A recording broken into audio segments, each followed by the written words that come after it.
This is the Get a Life podcast. Ex-Cult Conversations.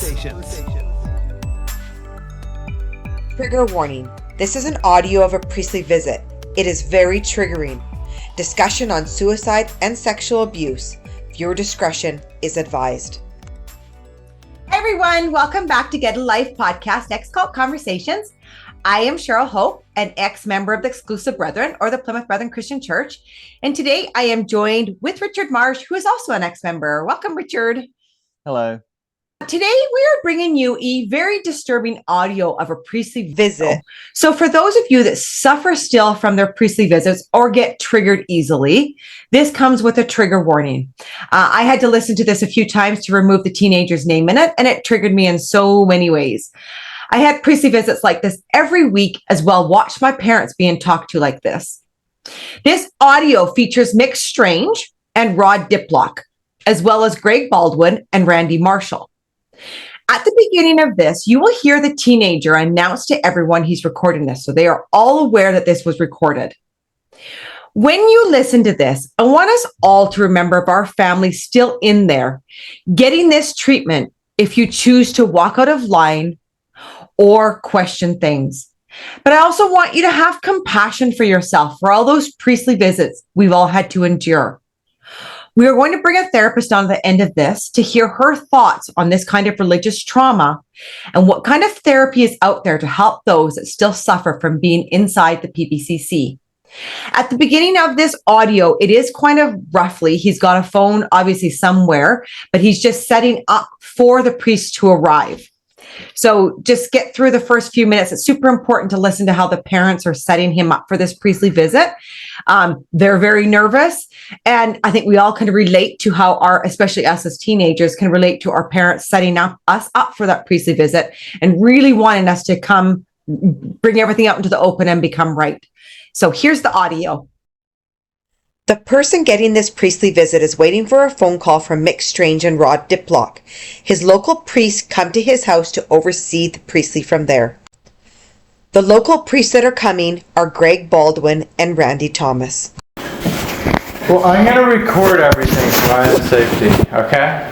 I can't have false witnesses.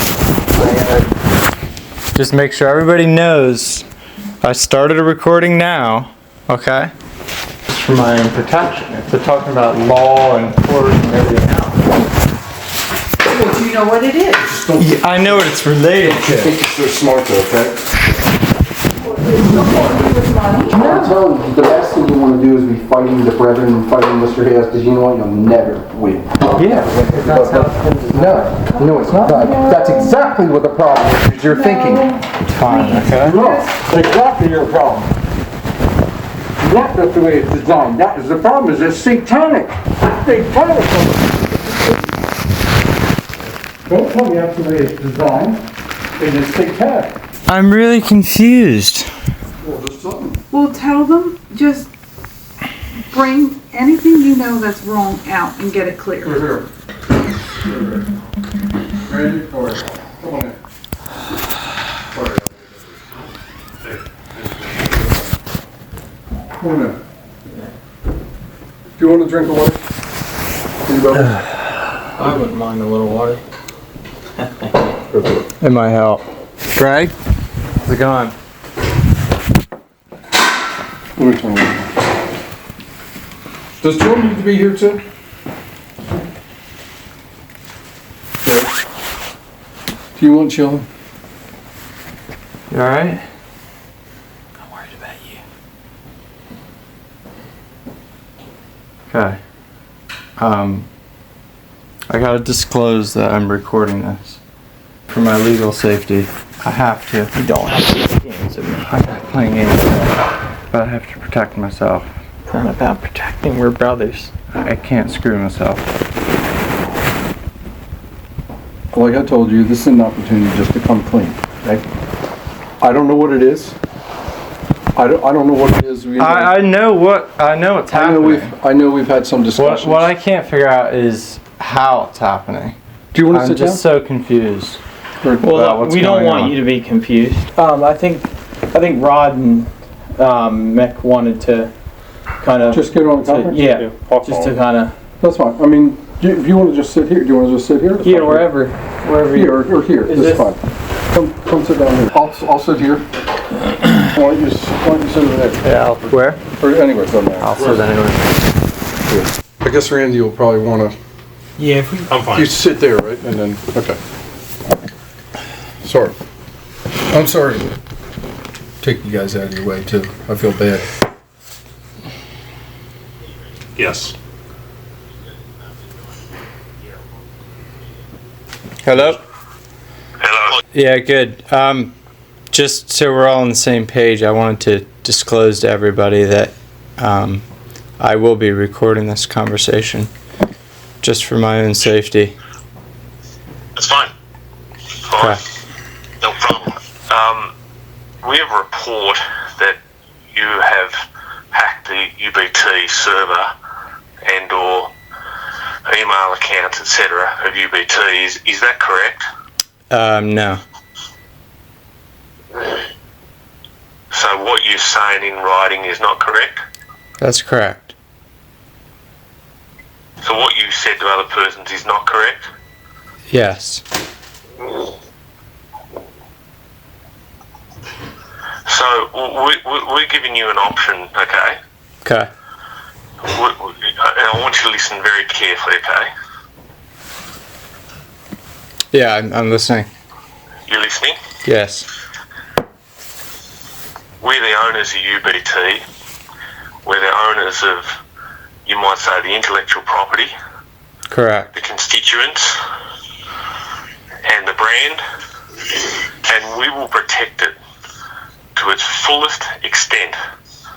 If you're not prepared to come into the clear, write everything down, tell us everything that you've done, we will have no option but to put this into the hands of the law.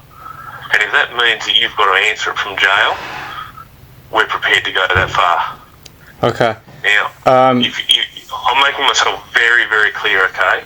We're giving you an amnesty time. We're giving you time to get yourself into the clear about what you've done. And if you're not prepared to do it, we will have no option. Okay. Does that make it clear, Rod? Yeah. Yeah, that makes it very clear. Yep. Well, could I ask what's been done? Because I don't know a thing about this part of it. Mick, did you hear what just said? Yep. Yeah, I don't know anything about this. He's hacked multiple email addresses. He's hacked the email servers. We've got it in writing. We've got it in his writing. And if he feels that it's better to, pit his will and his wits against what he's put in writing and the law, that's fine. That's the way we're prepared to go. That's how far we're prepared to go. We're not prepared to muck around. Well, how do you say that you didn't hack it then? If you have in writing you did. It was used as a manipulation technique, as sad as that sounds, to draw out a reaction in another person. There's nothing incriminating in what I wrote. But you didn't in fact hack it? No. And if you want to spend the time and the resources to... Just stop right there. Mick. Just stop right there. Just stop right there. We will spend the time, the resource and the money to protect our brand, our constituents, and every single resource we've got we'll put at it, okay? Let me tell you that very clearly. We will not stop. We'll take every single precaution because you've put it in writing. You've told certain persons what you've told them, and we will protect our brand. We'll protect everything we've got. And if you think you're going to play fast and loose with us, hey, you have it how you will it. You want to try and play fast and loose with us, have at it. That's all I'm saying. You want to fight us? I mean, you want to fight us? what's the deal? You want to think you can do whatever you like? Have at it. Mick. I mean, I don't understand. I haven't heard a thing about this. I've heard other things. Can you please be quiet for a second? Mick, I love you, okay? I'm not here to play games. I'm not here to lie to you. I know the resources you have.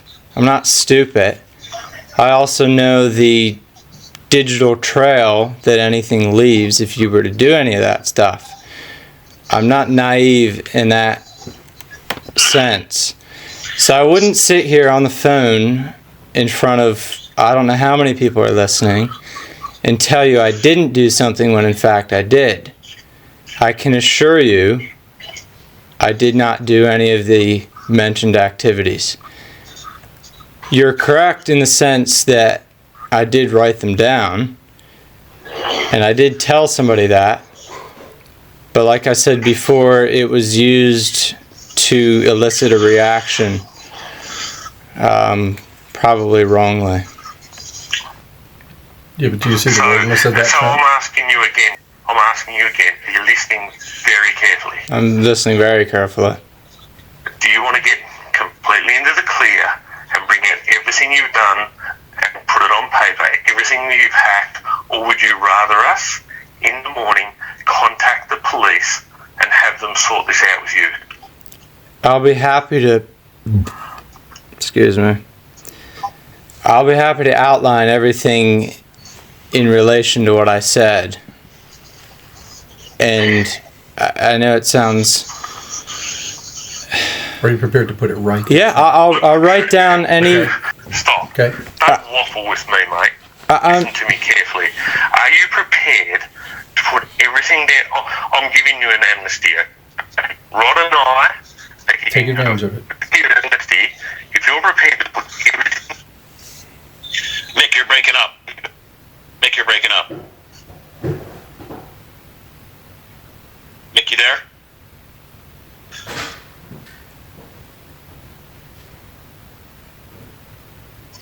I think we lost him, Rod. Okay, so Just, can you calm down, please? This is not your conversation to join. well, I'm your father, and I didn't know anything about that part of it. This is bigger than you. I realize. I'm just appealing you to just come clear and put it all right. I mean, if you told somebody a lie and faked it or whatever it is, then put that right. I don't know what you wrote. Yeah, Just put that it's right. complicated. If you didn't do it, then okay, I It believe was you that you used to didn't do garner a reaction. it. Well, then all that needs to be cleared.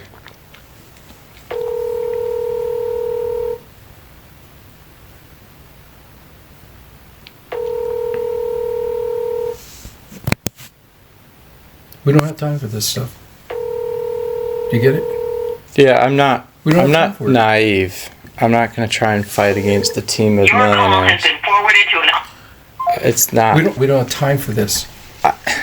We don't have time for telling you that we don't have time for even faking stuff and spending time emailing people this about is whatever so it is. fruitless. It's a witch hunt. Well, then tell me what Hello? it is. Yeah, sorry, I You guess two- I you went need to a to tell bad me as zone your and father lost what me it and is. Mick back on. Hold on. Okay? I'm just trying to help you because no, I appreciate it. You there, Mick? yeah. Yeah. Randy, you there? Yes, I am. Yeah, good. Sorry about that. We went into a bad zone. So what was the last thing you heard me say?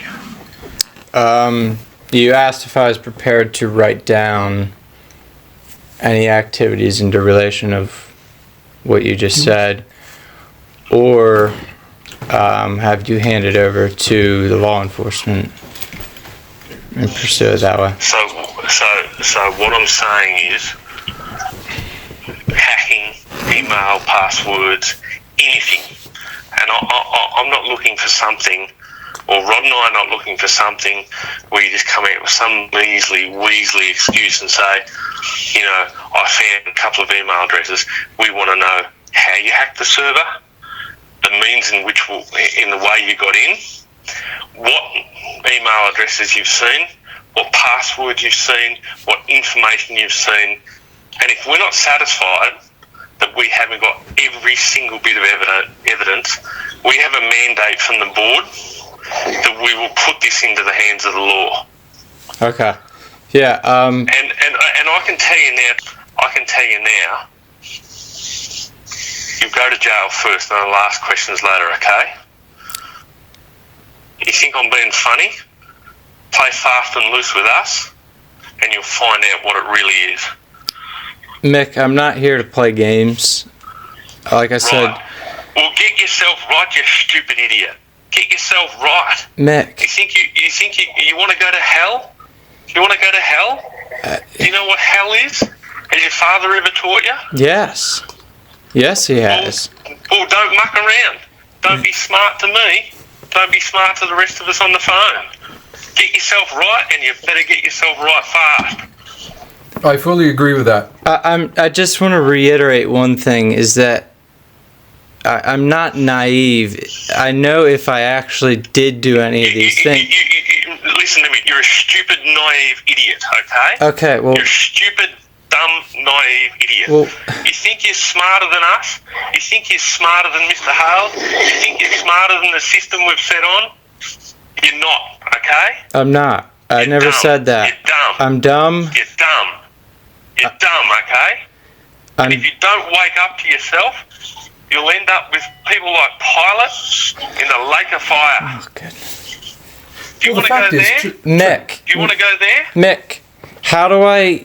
Just be straight How up do and I down. sufficiently explain you're being to too you... sly, okay? Be straight up and down and say, I absolutely did not hack it, or I did do something. I said that. Are you very clear about it? I'm very clear about it. You never touched... This is right. This is right. I'm sorry, I'm upset. Can you say you're telling us you have nothing to do and that everything you put today was complete, utter lie? Is that Johnny? No, it's Rod. This is Rod. Rod, I can tell you with the utmost assurance that everything written there was absolutely and unequivocally false. Well, how do we believe it? Yeah, how do we believe it? That, I cannot answer that question. The reason the reason you can't answer clear, you are not clear. You're not clear about Mr. Hales. You're not clear about the truth, and you need to be. That because if you were clear, you give us a straight answer, and we'd be able to have a comfort right now. I agree We have with that. we have no vendetta with anybody except protecting the brand. Whether it's you, Joe Blow, or somebody in Seattle, it doesn't matter. We're here to protect the Lord's interest and Mr. Hale's interest. And the bottom line is you're waffling, and I can tell over the phone. And you know, it's we're following up on a report, You are. and we want clarity. You're not clear about Mr. Hales. okay, then. If you're doing this kind of stuff, be clear and just get it out. I'm not trying to beat around and be an ass then- and try to be a smart aleck. Well, be I'm straight not, up and down okay? about it. Okay, I'm just... I value my position in I've fellowship. had to go through it. But can we separate two things? Yes, I am confused about a lot of the fundamentals of the truth. But as you saw in those messages, I'm looking for help, and I'm scared to ask for help because I think I'll lose my place in fellowship. If you're asking for help, you should... Let me tell you, okay? We got on this call to ascertain one thing. If you've breached and hacked the UBT server and the things that you say you've done, we're going to follow it through. We're giving you an amnesty to get into the clear. If you're not prepared to do it, we're going to follow it through to the fullest extent of the law. And now you're waffling on about something saying, you know, it's because I'm not clear, I don't see whatever about the truth. Mick. That's a different issue. It's a different issue. Okay? I agree. It is a different issue. I'm not trying to be a smartass with you guys. I'm not. I don't know how to explain this well enough. What do you want from me to prove to you that none of that happened? What can I tell you? What can I show you? I'll do anything. We want a statement signed by you to say that you have never Tampered. hacked any UBT. You've never tampered or hacked. Okay. Hacked any UBT equipment. I will sign absolutely any agreement in that regard. No. You write out the statement. You write it. I'll write out You're the gonna sign statement. your name to it, and that's what we want out of you. I'll write out the statement. And do you think, Mick, to say that everything that he's written in any communications it needs that he should withdraw and it's absolutely false? Is he? Absolutely. Yeah. Absolutely. He's just a straight up liar. He's trying to, I'm saying to you, dude, you're trying to incriminate our brand. You're trying to incriminate the Brethren, saying we're doing all sorts of stuff. my goodness. And you're saying you've got overwhelming evidence against the Brethren. That's not what I said, Mick. Mick, I didn't say that. I've got it in writing. You want me to read it? He has it in writing. He's got it in writing. Right? He's twisting it. Like, don't try and pull the wool over my eyes. Yeah, the best thing to do is to listen. And you're 19 years old, right? And fair enough if you're going, you don't understand things. But what we said, we're separating this is that what you've done is so serious, and it's so, and there's no justification, and you can't to make a justification as to why you did it or whatever. Really, that's where we're confused. That's where we stop and say, are we really getting the straight facts? Because that's a pretty. I mean, it's a strong statement you made and story to put together, just to try and confuse somebody or use it to manipulate somebody. It's actually blooming bizarre, to be honest with you. Oh, it's criminal. Yeah, absolutely. I would agree with you. Okay. I have to agree with you. It's not right. It's absolutely not right. We're not in fellowship to be liars. I'll agree with everyone. I'll agree with everyone on that point. Okay. But where I'm going to disagree with everyone is the absolute certainty that I did this when it's absolutely certain I didn't do it. Well, it's because of what you wrote. Yeah, I get it. You know, it's your yay is yay and your nay is nay. That's right. If you make a statement like that, people are going to think you did. I think the thing you need to worry about is the sneering, insidious way you put this across like a game. You'd hack UBT, and you might say, if you know full well that this is Mr. Hales' business, and you might say that the way you've put it across, you've taken people's information. What do you expect us to do other than to completely, totally, and utterly protect that? You talk about things that you believe that is so wrong with the Brethren, but we're trying to protect the privacy and you might say the integrity of our constituents. And if you think that being smart about that and lying about it and playing a game with it is something that you can just walk away from now and say, happy days, I was just trying to get at something else. You need to wake up. You actually are on the path to hell. I just can't say it straightly to you enough. I can't seem to get it into you. You are deluded by the devil to the point where you think this is funny enough just to record or something that we as genuine, honest brothers are trying to wake you up to see that you're caught in the clutches of the devil, and you just think it's a game. It's not a game. It's very serious. You cannot see how serious this is. I don't know where to begin with answering that, but I'm not trying to Mick, I'm not trying to play games with you right now on the phone or any of that. Was I trying to play games in the messages? Don't think you're so that smart, can be. John. Come on, you're just being sly. Just be straight up and down. I'm trying to be as straight up and down. He's got it right in the email. Here, I'll put. Have we all agreed that there's two separate problems? Is that one, I need a desperate amount of help in sorting out doubts. Correct? I'm here to help you. I've tried to help. That's a separate issue. Assured me over and over I could talk to any of the brothers, and that I wouldn't get thrown out of fellowship for doubts. That's right. I don't know if that's true. I'm scared of it, but that's a separate issue. Let's just go back to the issue. The self-proclaimed. The issue is, you've made a statement, okay? We have our doubts about you. We have serious doubts about you, okay? And you say you've got your doubts about the Brethren. Well, that's whatever. Mick, I didn't say that. Unfortunately, your father hasn't been able to make you see that the Brethren's the only place on the earth. Mick, don't throw my dad under the bus for this. Mick, I won't accept that. Just stop. There's many reasons we could bring up. What we called you about tonight was something that you claimed in writing. We're putting it to you, if you're prepared to write a statement of everything you've done, because I'm not convinced. You've put passwords out there on this thing that you know somebody's password. I'm not convinced.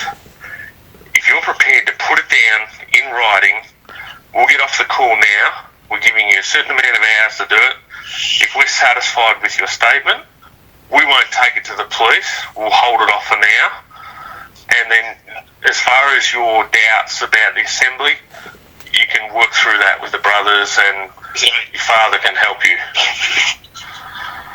I'm fully prepared to write a statement to assure you that none of that was true.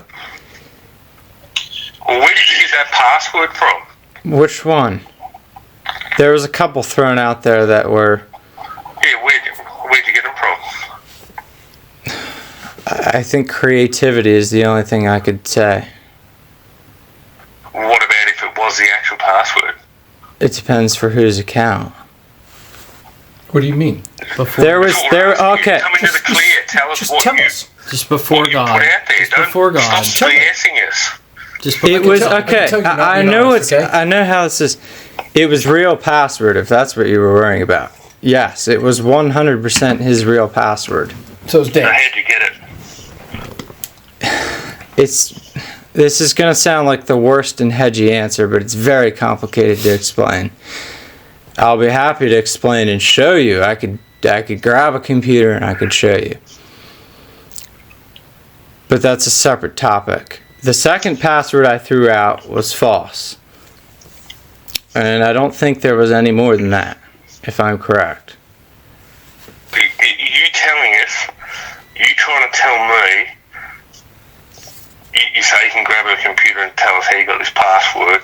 Well, I'd say you basically hacked something. No, it's not. I didn't hack anything.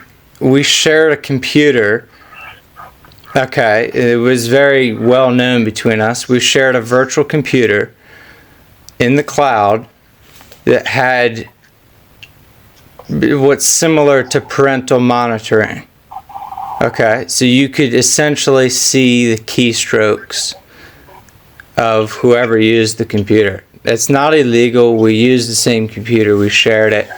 He might not have known, but I didn't hack any accounts. There was no hacking. There's a distinction between observing and hacking. Did you go into his accounts? No. And you can see as clear as day and all them. If you have all the messages, you can read and see that.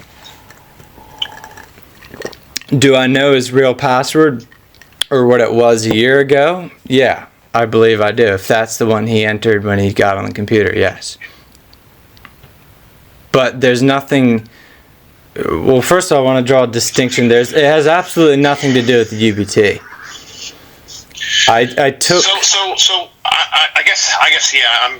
I'm not enough of a techie to be able to understand exactly where you're coming from. I'm finding it hard that you're not just capitulating and just saying, you know what, I did this and here's how I did it, and help me out here. Let's get out of this mess. But there's all kinds of excuses coming up and little ways to wangle around here and there, and I just would like I just want a straight, simple answer. And if you've done anything dodgy or done something a little bit you shouldn't have done, it should just come out. It should flow clearly out of you if you want to be right. That's the bottom line. If you ask a simple question, I'll give you a simple answer. Ask away. I'll do my absolute best not to waffle around and screw around. This is what we asked you. What was the question? What was the question? He already asked you.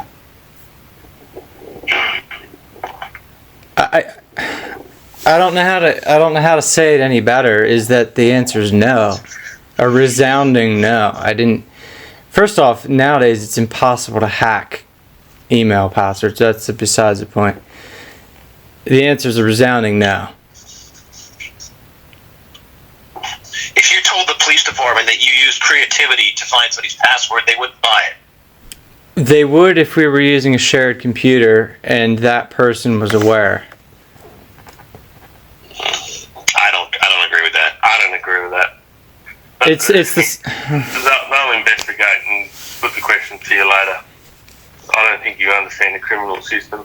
It's not I don't understand the criminal system. I don't have a team of lawyers behind me, but I know what I did. Okay, we can call it devious and not right, but it certainly, unequivocally, was not illegal, and it definitely does not count as hacking in any sense of the word. That I can assure you with all my might. I did not hack anybody's passwords. I didn't hack any computers.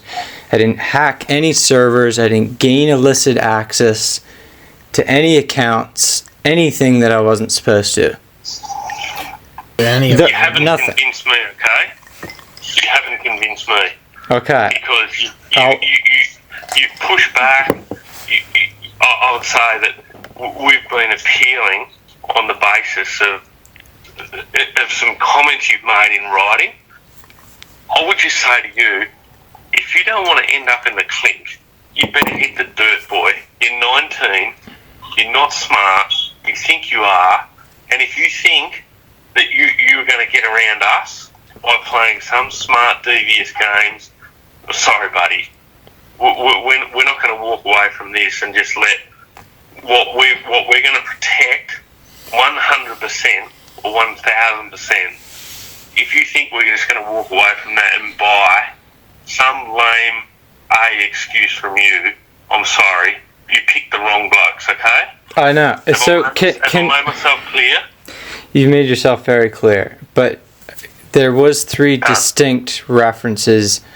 If I understand correctly, the one you're concerned most about is the UBT, because obviously that has the widest spread effects. You talk about the way it was set up, hundreds of email addresses. That's so. Passwords. Mick, it's public knowledge. Everyone knows that.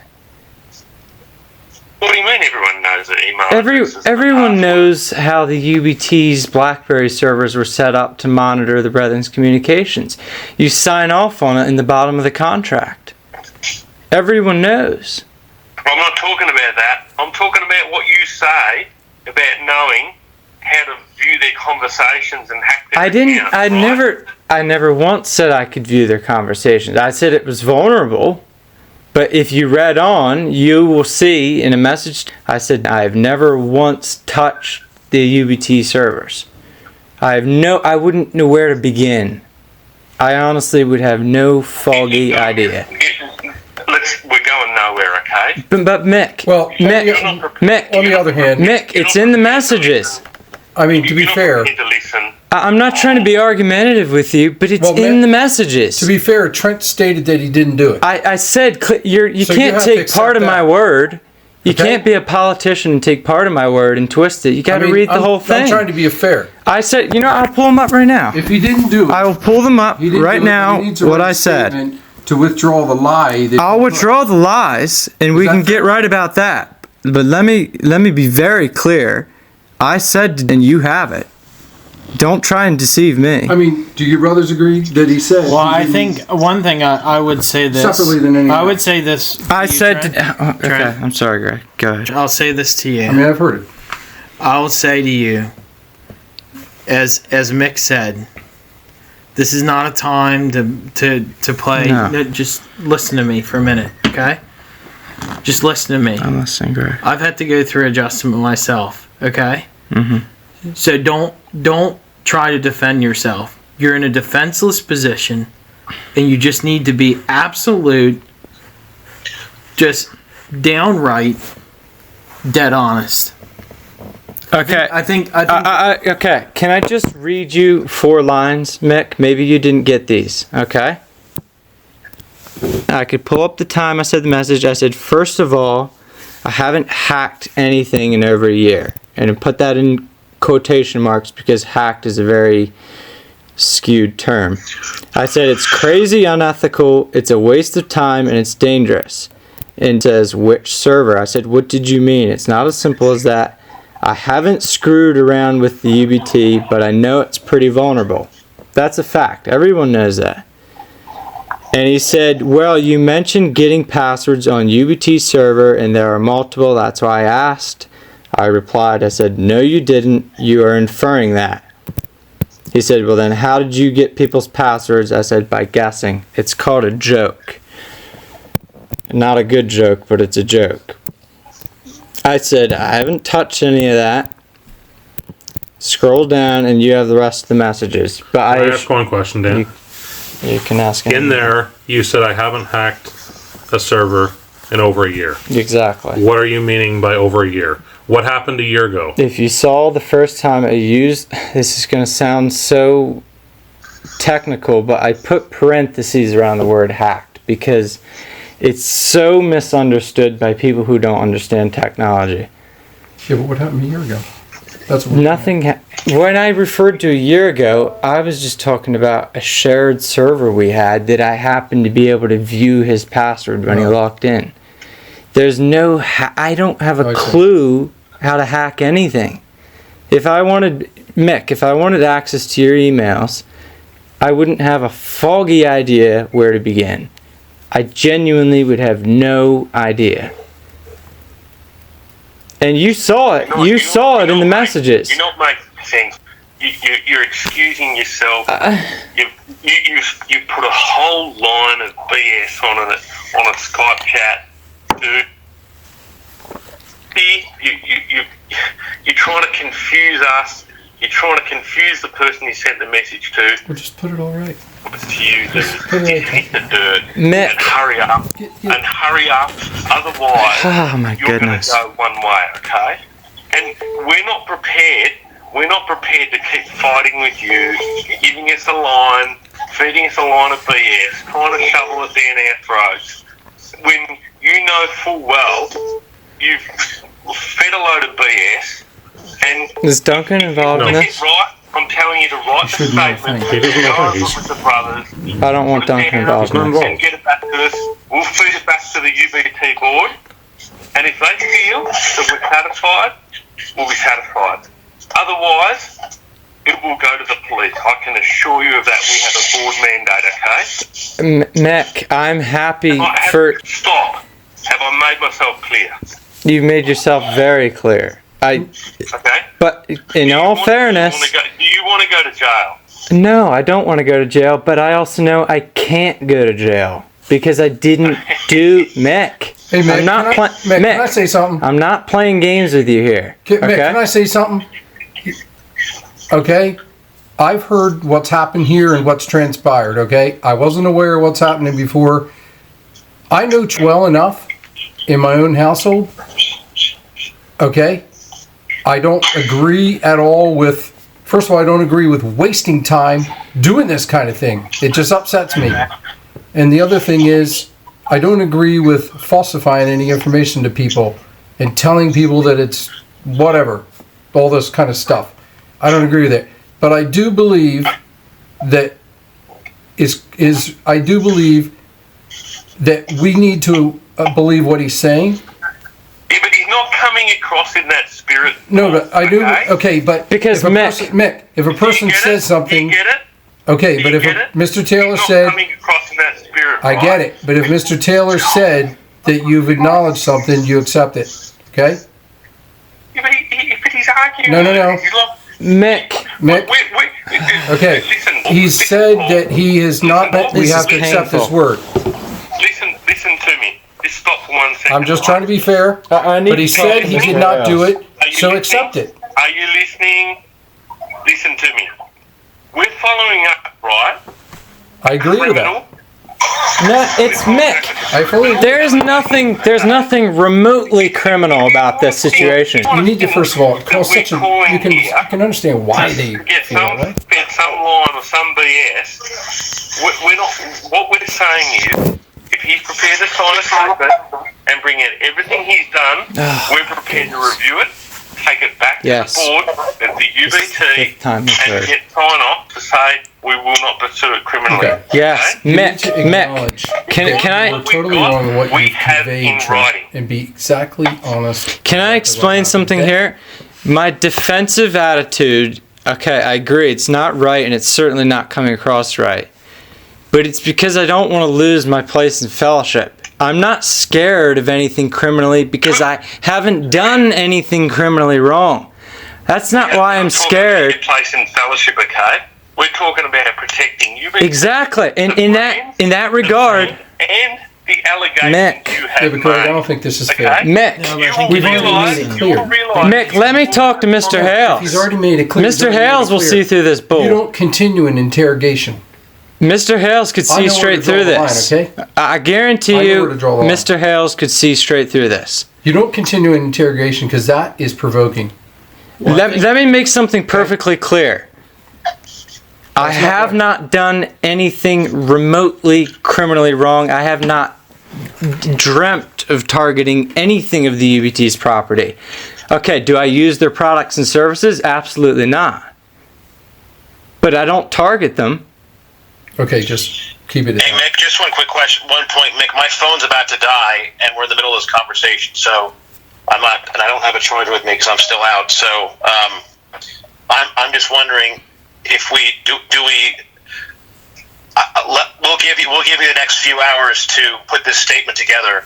That's fine. And, I'll write you whatever you want to hear because it's the truth. No. It needs to come. It needs to come from your heart. You need to get on your knees about it and figure out. First of all, why would your mind even go there to think about this like this? It's not even the right way to think. So actually, I think you need to cry out to the Lord and ask for help and write it from your heart. Okay. Well, I think we'll make a decision from there. Okay. Yeah, Thank you, Matt. We'll take it back to the board and we'll make a decision which way we go from there. Well, I appreciate your concerns. Thank you, Mick and Rob. Can I? 8 a.m. in the morning. Listen to me. Yes. We'll expect it by 8 a.m. in the morning. Okay. If we don't receive it by then, we'll have no option but to go back to the board with our recommendation. Yes. Okay. I appreciate what's come up. Thank you. Thank you. Thank you, Mick and Rod. Take care. All right. Thank you. Thanks. Thank you. Yeah, All right. Bye-bye. Okay. It's an absolute witch hunt. I have to speak to Mr. Hales. I'm not going through this again. No, it's I'm not. Why? I'm just interested. Listen to me, okay? I'm your father, and I don't care if these brothers here. I'm not going to be bullied by multimillionaires over the phone with legal teams to pretend to have something legally against me if I never remotely touched anything. Yeah, but it's what you wrote. It's in That's not incriminating. If somebody wrote that about our business, it's what they did by secretly passing my information is just as incriminating as me writing it. No, it's a fact, Greg. It's a fact. You can't transmit that without my permission. You can't. Yes, if it's UBT. It's about the UBT. I played in the legal world. I played in the legal world. I know. I'll just say I haven't played in the legal world. But I have. I'll just tell you. It's a witch hunt, Greg. No, it's not. They will waste thousands and thousands of dollars. Not if you're just absolute, dead honest, no fluff. Okay, but stop defending yourself. I bullshitted a little bit. Okay, but don't defend yourself. Stop. This isn't a game. I don't think it's a game. Well, how am I supposed to express the truth? Can I say one thing? Just hit the deck. Because I want to say one thing. I'm not going to tell them I did it. No, but I want to tell you one thing. Because I didn't. Just hit the deck. No. What does that mean? Can you hit the deck? Okay, let Randy say takes something. low ground. Just take low ground. Say totally wrong. Why did you write that to Dan? But I didn't do it. No. Well, then why did you write it to Dan? Okay. That's a separate explanation. Well, then why did you? Because if they knew about it's a separate explanation. Can I say one thing? Okay. I want to get one thing through right now from myself, and I'll say this from my heart. I am not here, and I would never be here to put you at a false one. I want to get you that straight right now. I went through hell as a young kid. As a young kid, my entire family, other than my dad and Ruth Silk, are out of fellowship. Mm-hmm. I went through absolute, utter hell and did not want to be part of the Brethren, didn't want to have anything to do with it. And through the grace of God, I'm here today. And all I can say is, we're not here to incriminate something against you. What we're here to say, you've taken something, you've put it in writing, okay? Mm-hmm. Picture it. You can see where it's coming from. I have it. Okay? You've got it, but you can picture where the things come from. Yeah. What you need to do tonight, and I'm appealing to you, because I'll tell you what Mr. Hales told me. I got word, and it came through Rod to me, to put everything down in writing. Everything. And I had to go home and write everything down. Mm-hmm. And you know something? I sent it off. They asked for it to come. It was a hard thing. It was a sleepless night. Yeah. Put it down in writing. We're here to try to save you. We do not want you to have doubts. We do not want you to go to hell. We are not wanting this. We are wanting everything in our stretch of our imagination. I can say this for Greg, and I'll say it for myself. We're here to show you as locals that we love you.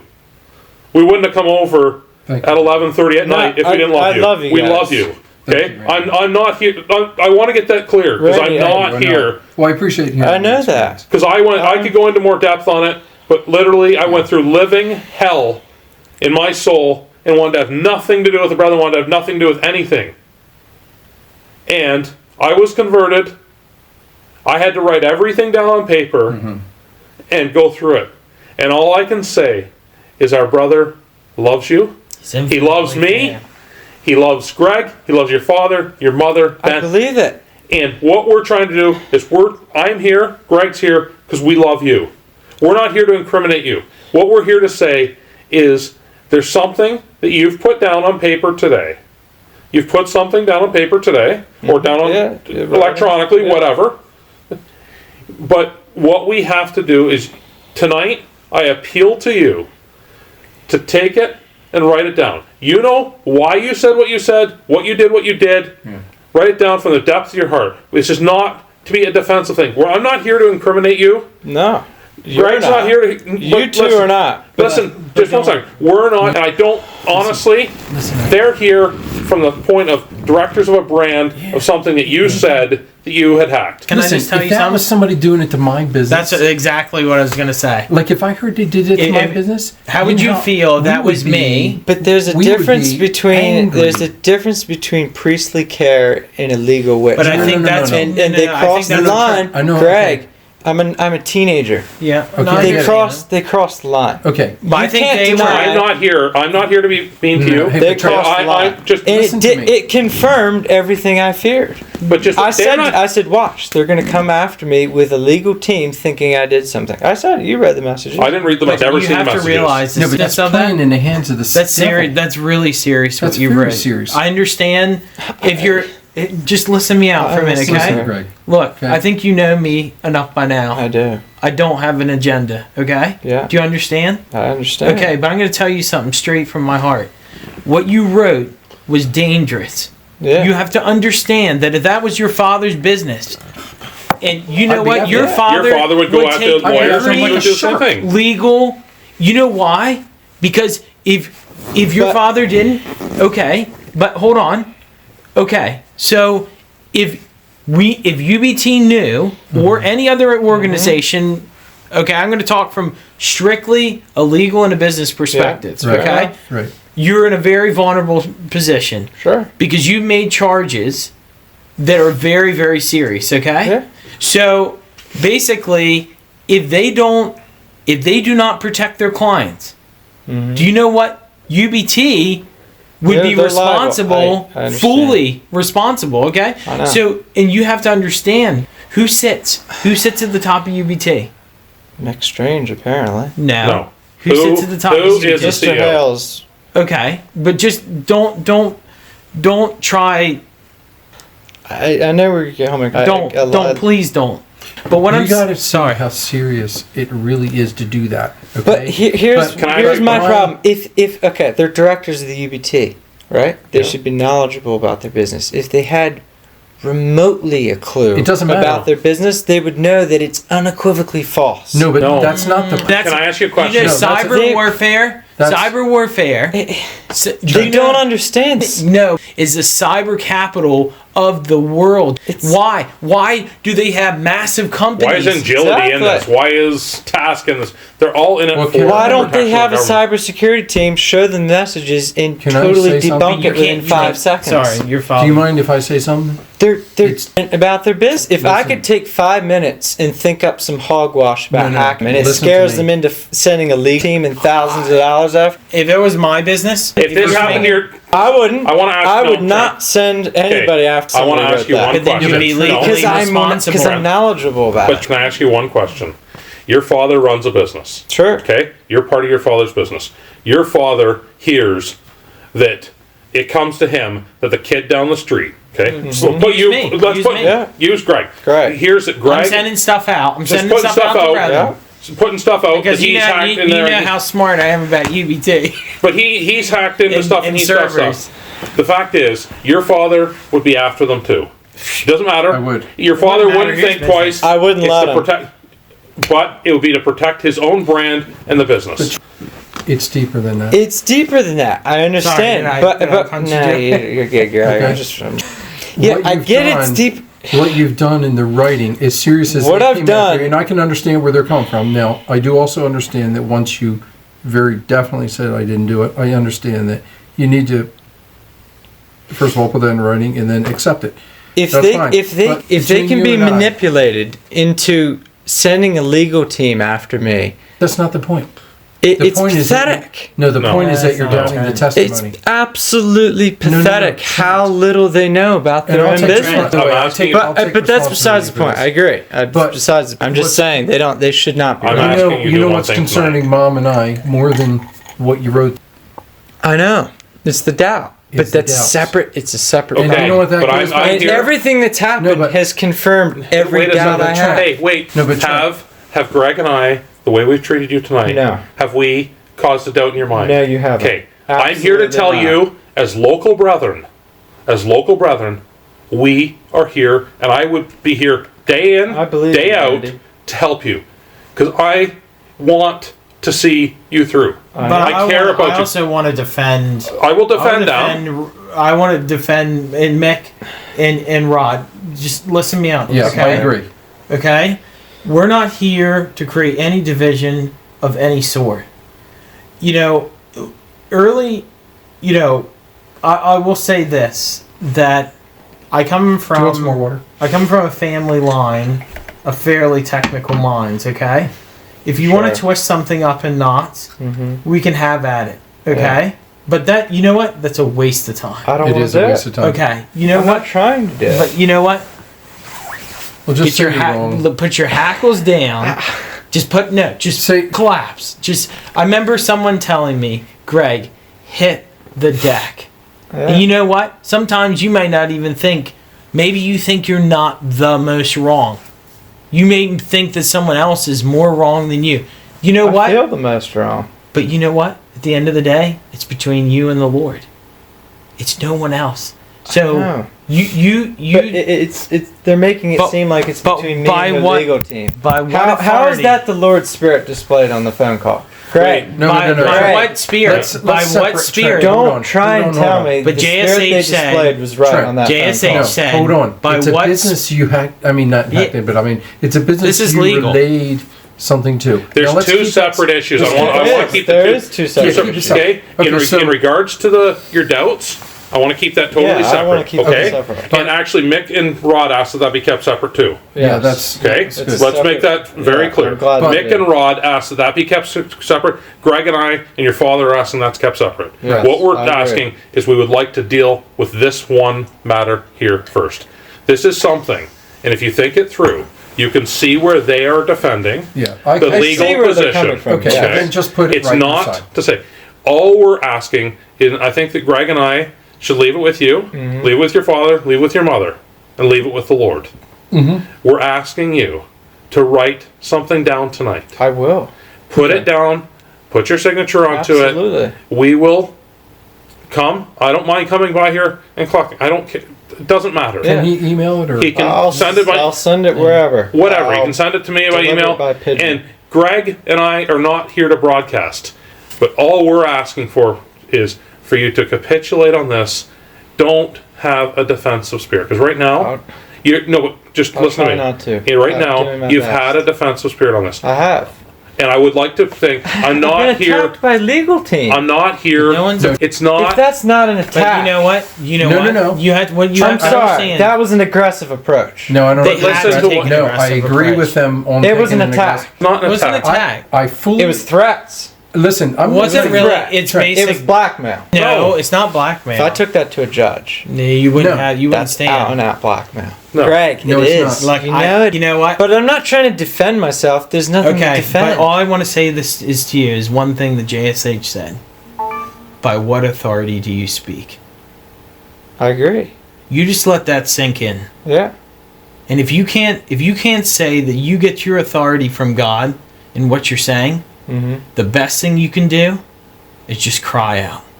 That's right. I'm trying asked for you to cry out. How do I explain the truth without sounding defensive if I didn't do it? Tell me how to word it. Just hit the deck. Because that's not helping, Greg. Hit the deck doesn't mean anything to me. Can I say something? You might know listen to me. You know something? How do I explain I didn't do it without sounding defensive? Do you know why? Because because I don't mind. I'm just sharing. Because you and I have talked. Okay. Because further underlying it. No, you that's about the they said it's a separate issue. I agree, but underlying. It's a separate issue. But underlying. Yeah, I know underlying. Obviously. Attitude. Yes, I know. Okay. And that's what we're trying. Like I said, how do I write the letter? I'm asking. I want help. He asked me questions, and we started talking about it. Maybe it's just my tone of voice is wrong. Think about this. Think about this. I said one we want to scripture. get help together because I told I'm Trent, shaking. I fear. I can't take this. How do I defend myself? It's not a matter of defending yourself. I want to tell you one scripture. Okay. I can't have multimillionaires chasing me with a legal tape. They're not. They won't.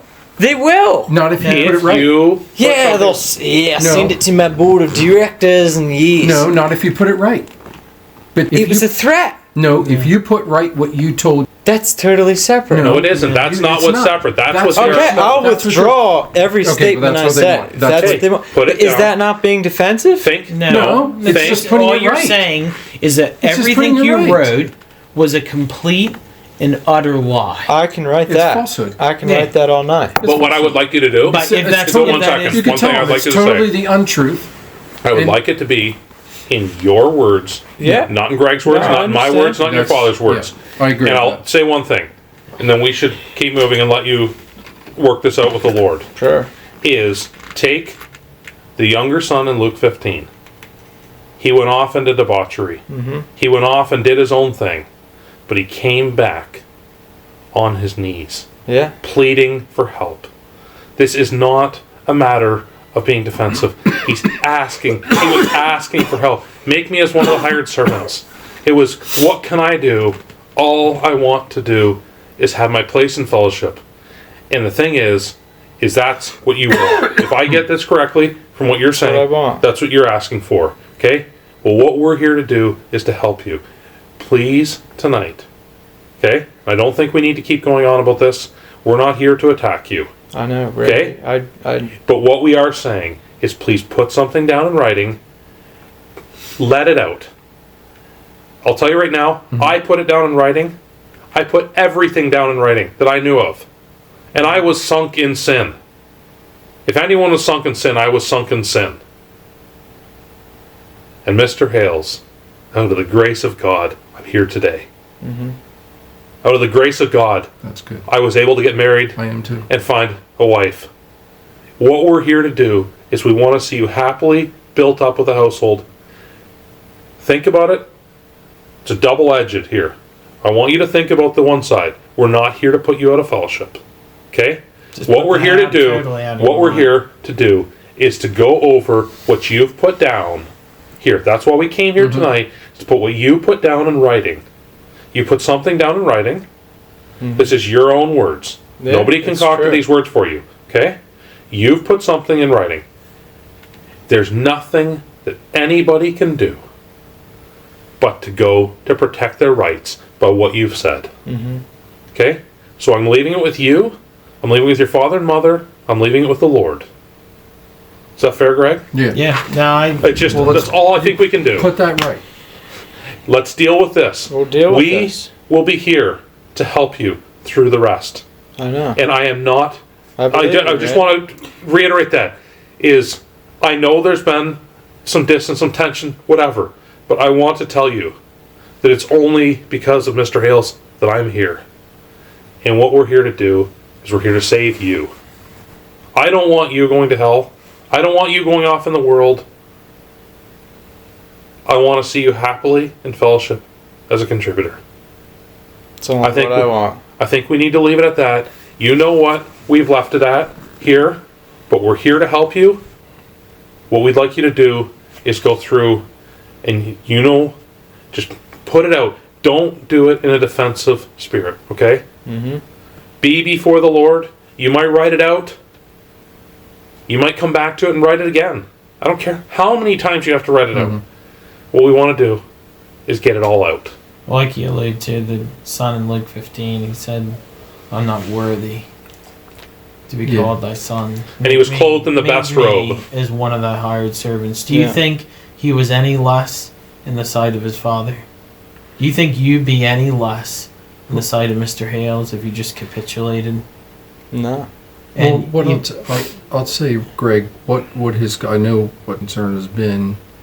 I mean, besides this, that to me, when I heard what you wrote, is stemming from something deeper. Yeah, that you need to. I realize you need to get that done and get that cleared as far as a business. But underneath, we've had talks, and I've tried to help because going through that stage, the biggest fear is if people find out about my questions and hearing things. I wrote dozens of times in that. And I said, no, you won't. We're here to reason. We're here to help. I'll take responsibility if I haven't taught you right. Okay? I feel bad that if I haven't taught you. But I can tell. He said I was brainwashed by the brethren. No, I said I'm never brainwashed. I never said that. I said I stood by a conviction when I came to in 1985 when I was shut up that Mr. Hales was the elect vessel, the next one. And I said, and Mom and I said, we're not brainwashed. We came to a judgment. And for 19 years, we carried something about the whole LRP being rival. Yeah. I said, we almost went out of our minds in a Holocaust. I told you that. Yeah. I said, it was a Holocaust. I'm not, no reflection on anybody, because our family is totally reconciled. Okay? My father's death has brought in 100% reconciliation in our family. I mean, I'm thankful for that. But I said... Your father's death was the largest loss we've lost in this church. Right. Yep. I'll say that from my heart. It brought our family back together. I can tell you. Okay. But I think... I said, but, don't... I'm not brainwashed by the brethren. No, I didn't say that. I just said it feels like some things are brainwashed. But I said we came to that conviction on our own. We weren't told by anybody. We came to that we were shut up. Okay? I know. These doubts are different. We came to the conviction that if Mr. Sinden was still in fellowship with these brethren, why are we out here? And I picked up the phone and called. And the Lord came in and recovered us in a week. I said, I told him, I said, I'm speaking from my heart. I said, I'm speaking from experience. So real. Those experiences. Never tell me that I am brainwashed by the brethren. I was out in 84. Fundamental. That was we were out in 84. 85. Yeah, 86. Right. Sorry. That's real life experience. I said, I know I've been a failure. I've had a lot of mistakes and a lot of things to learn. But you're never going to convince me that the position is wrong. I wasn't trying. I'm just trying to help. I was just trying to help because, I can appreciate that. And he said, you'd be scared to say anything. I said, no, you're not. You don't have to be scared. Tell it. There's nothing. I'll tell you right now, Mr. It's better Hales to is talk the it most out. fair man you'll ever meet. And you want to know something? These brethren are here to be fair to you. Yeah. Okay? That's what I'm asking for you. All I'm going to say is that for your sake, I'd like you to go down on your knees tonight. I will. I'm pleading for you. Think about it this way. It's a life and death matter. Tomorrow's work doesn't matter. Don't worry beyond tomorrow. You're at a moment today where you need to think. That's right. Well, I just want to ask you a couple of questions. Do you have any doubts about the Lord Jesus? No. Do you know that Mr. Hales is the Lord's great servant here on earth? I had doubts about that at one point. But you couldn't. I know. Greg, but just listen I understand the magnitude of what I'm saying. You leave those thoughts captive. You judge those immediately. That's what I told him. You don't give them... You literally... I remember my mom telling me about PL. What would you do? I just want to give you the scenario. She spoke about PL saying it. If you were walking down the street and there was a really awful, nasty-looking person coming to you that looked like they might harm you, what would you do? You'd pray. Yeah, but you'd do that. You'd run away. You might run away or cross over to the other side of the street, right? Yeah. So it's really like a wrong thought. You have to deal with it immediately or it will harm you.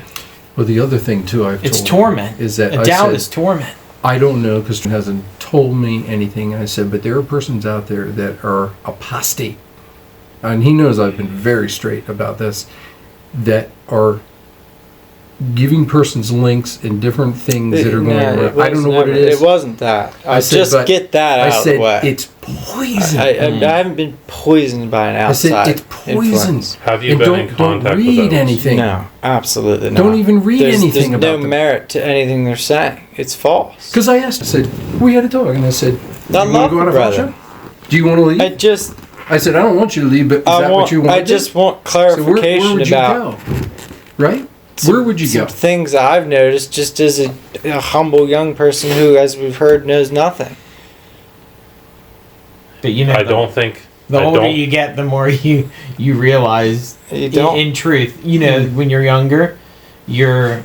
I do. I was invincible as a young person. Yeah. I know. I was invincible. You have the world is swinging by the tail, but the older you get, I think your father could probably join in this with me. The older you get, the less you realize. I think one of these men said, the less you realize, you actually know. I know. Well, the thing I tried to help you about is that you respect the personnel as well. But Mr. Hales said the personnel may have failed. The Lord had even used a vessel, not the Lord's vessel, not the elect vessel, but the elect vessel can never fail. That's right. Yeah. But he's used other, like Mr. Hales is born with. You saw the whole LRP thing and Jerry Holman and persons that he's allowed to go on that weren't right. And you might say, well, why did he do that? Well, that's his patience. That's his grace. That's what Ben told you. Ben said the assembly itself is perfect in itself. It does not need defending. The assembly is its own perfect. Ben told him that. The personnel may need adjustment. Yes, Ben. He told me the assembly. We had a family discussion about it to try to get help. It was very candid. Yeah, and Ben said, "Hey, the assembly is right. Mr. Hales is right. The personnel may have failed. Don't cling to that. That was the biggest help. Cling to that.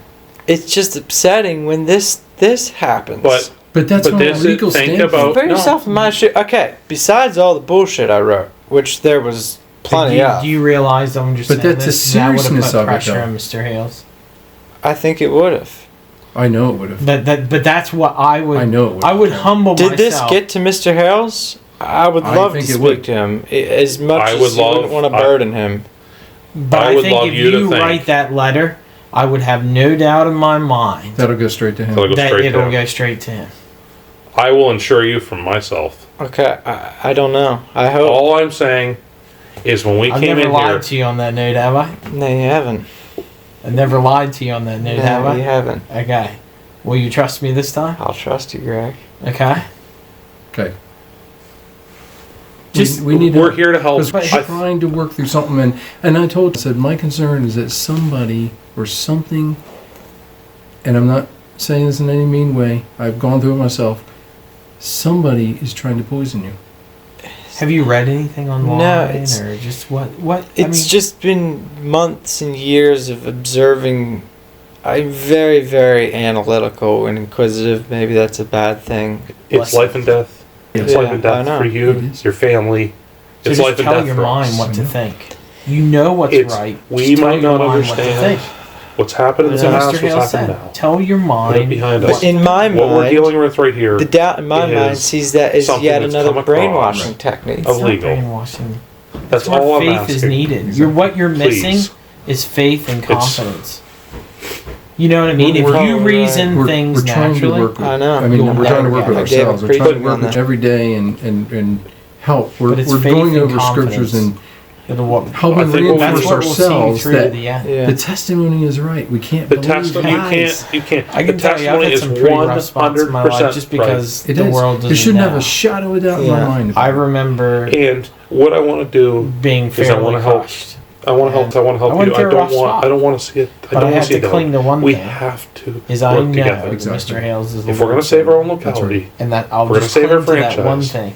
if we're going to save our own Try. soul, Just cling I to will. it with everything. what we're dealing with here Don't- is not. don't allow, When Mick and as soon as Rod that came thought comes on, in, just they were not challenge it. about the point of a doubt. No. Put the doubt behind us. Yeah. Put all that behind us. What we're talking about is we're talking about something that came across that, well, as we explained it with your father's business, your father would have taken legal action against I would. Greg if that had happened or that was I would written about fully his. expect that. It would have scared us. Yeah. Exactly. Well, and you know what? If I'm I asking was for you to hacking write your something thing down. and taking, proprietary, Or even if I information said from that I you, I'm was. just saying, if I said I was, I you would contact a I lawyer, fully right? understand. Yeah. I You wouldn't fully just say understand. Greg's a buffer.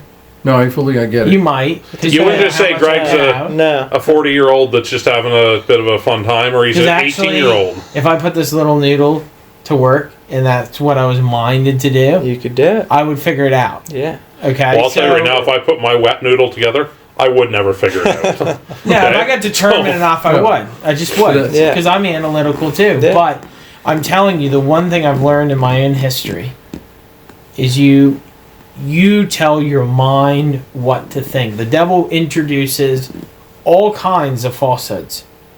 He could have you look at this brother, that brother, and think all kinds of unfair things. That's right. But you know what? When you judge yourself, you'll become generous in your own heart. And you'll say, you know what? I love that brother because of whatever. Whatever attribute of Christ that you see in that brother, that's what you'll love. Mm-hmm. You're not going to be focusing on his shortcomings. That's the devil's work, is to get you to think ill of the Lord's people. Think That's what right. Mr. Hale said. We're not Yeah. disappointed with your histories. But what it is let's put it behind us. That's Let's right. take it. I don't think it's after 12 o'clock now. I think that what needs to happen tonight is that you need to get down on your knees, pray, read a preaching of our brothers, Mm-hmm. write something down on paper, and go over it, and go over it. Add to it. Shred it. Write it again. Whatever has to happen. But I'm asking that you do this before 8 o'clock tomorrow morning. I will. I'm pleading for your soul. It's just so. Think about it from their side as we just explained it out to Stop you, Trent. thinking. You're overthinking. Don't You're think about overthinking. You're if Greg had overthinking done from it the to your standpoint business. Of, It's a you're scare overthinking- tactic. It's not. No, If Greg no, had it's done not. this to your You're business, overthinking from the standpoint, oh, well, these guys are important and they're just They coming are. down. The seriousness of what you did there is very, very, do you realize? very Do serious. you realize they're giving you No, an no, no. amnesty? It's serious to me as far They're as not, the though. testimony. They're They're giving you not. an amnesty. They're They're giving saying, you no, I to have 8 an o'clock. amnesty because I'm No, innocent. no, They're Trent, but giving they- you till from 8 what o'clock they- in the morning. But I'll tell you right based on now, what you've written. I thought I was innocent in one thing. Okay? I took my citizenship. Okay? In 2002. Listen me out. Greg, Listen me out. there's no I took merit. my citizenship in 2002. Sure. I thought I was 100% innocent. I never filed a U.S. tax return until 2007. And I was granted an amnesty by the U.S. government to pull it up. And what they said is that if you take U.S. citizenship every single year, whether you've made a dime or not, if you have a Social Security number and you've taken citizenship, you have got to fill out a U.S. tax return. Sure. And you know something? I didn't know. Our lawyers didn't know. Our accountants didn't know. Oh my goodness. The government issued me an amnesty. I cleared it up in 2007. I did every single one. I actually made a refund out of it. But I cleared it up. Done. Yeah. Never gone back. That's a government issuing you an amnesty because there was an unclear portion of the law that we didn't understand. And no one understood it. What I'm saying is you've written something. Yeah. If this had been your father's business, your father could have found out that Greg had done this or Greg had written this. Your father could have called the police and done one thing.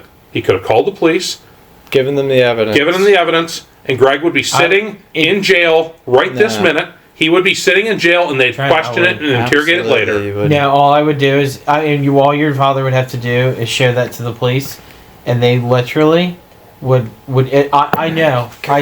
Yes, they would. Yes, they would. Seriously, until you went to court to show evidence that you didn't do it. They say we have evidence of what you wrote here that you did. You wrote that you did. So we'll lock you up until you can prove you did. Have you seen the amount of things that are? Yeah, but I don't want to defend myself on this. Here I go again. So what I've said to you before is that it's a deeper matter. But what they said is unequivocally false. Okay. Well, you've put something down in writing. You've put something down in writing. Put it in writing. Okay. What you say? The judge doesn't care what you put in writing. It's not the point. Said when it's in black and white. It's serious. The more serious thing. That's probable cause, but there's no evidence. No, the more serious. There was no wrongdoing. The more serious thing in my mind is there's always two sides to any legal battle, and it's just a huge scare tactic. It's not a huge You know how much of the Brethren's money they would waste trying to pursue That's a 19-year-old? But you know what? They don't want to do that, but they would have to. They wouldn't do it. They wouldn't do it. That's not. They would contact a cybersecurity team, and they would look at it and say, "This is utter nonsense. It's impossible. It's a fairy tale." But they couldn't say that. I'm telling you right now. I'm telling you right now. Play games. I'm not trying to play games, but they're so naive. No. What would happen? What will happen? What will happen? I'm going to tell you what will happen. Okay, I'm going to do what they want. I'm asking and I'm pleading with you to cry out to the Lord. What will happen is if something doesn't come through and you're not free to put something on paper, you're not free to get right about this, not free to put your name to it, they will have no choice but what any other large corporation would do, but contact the police. I think you can deal with that. You can deal with that. If you want to deal with that on that side, that's not me, that's not Greg, that's not your father. That's you dealing with the cops. Whether they put you in jail, whether they do whatever, that's you. Just that's let not us. Just let this. I see where everyone's coming from. Just let your loyalty to the CEO be your guide. I don't think Mr. Hales would have that spirit. There's no way. Mr. Hales would have to, speaking carefully, not that I can put a word in. I can't put a word in his mouth. Okay, regardless of that, it's inconsequential. The fact is, I won't be wrote until I speak to Mr. Hales. But what you wrote is more serious. Not through Mick, not through Rod, not through these multi-millionaire guys flying around on private jets. I'm not a multi-millionaire flying on a private jet. All they do is spend their time. Rod's a bit of a failed businessman, but the Mick is. But you know what? I'm not up to his caliber. So I'll take low ground on that. Yeah, I will do it. I'm not one of them. So look, I can't threaten people with legal teams. No, but those brothers. This is what I wrote it in the messages. Okay. I said, watch. They'll take this because I'm not naive. I know you're but you're provoking that to me. It's much more serious. I'm trying to prove. No, what you're doing. I told you before. Now that I see what you did, what you've done is tried to provoke them because underneath there's something that's poisoning you and it's satanic. But you remember, it's a separate issue. I don't care. Yeah, but it's underlying. Have we or have we not decided it's a separate issue? It's a separate issue. Legal and moral. Okay, but clear up the legal. But the fact is, the legal's not cleared up. The legal will get clear. You can clear it up. You can clear the legal. Because it's an utter fairy tale and they know it. It's a scare tactic to get me into... There's no scare tactic into you getting morally right. There's no scare tactic into you getting this moral. Lawyers always use one thing first. Always. Yeah, but the fact is, go for the scare tactic. But the what formal I'm saying, letter, the formal conference call. You've talked to but listen to I've me. talked to plenty of lawyers. I'm trying to help you. I'm just saying it's a fairy tale. It's a witch hunt. You put it right, okay? I'll put it right. But you put it right. You went as far. But what they did was not the spirit of Mr. Hales. Okay, we'll leave that with the Lord. I will fully... Leave it with the Lord. Don't worry about that. I'll say that till the day I die. Don't worry about that. That's not your matter. That's not your matter. That's not your matter. And can you see how for a young But that's person your hang-up.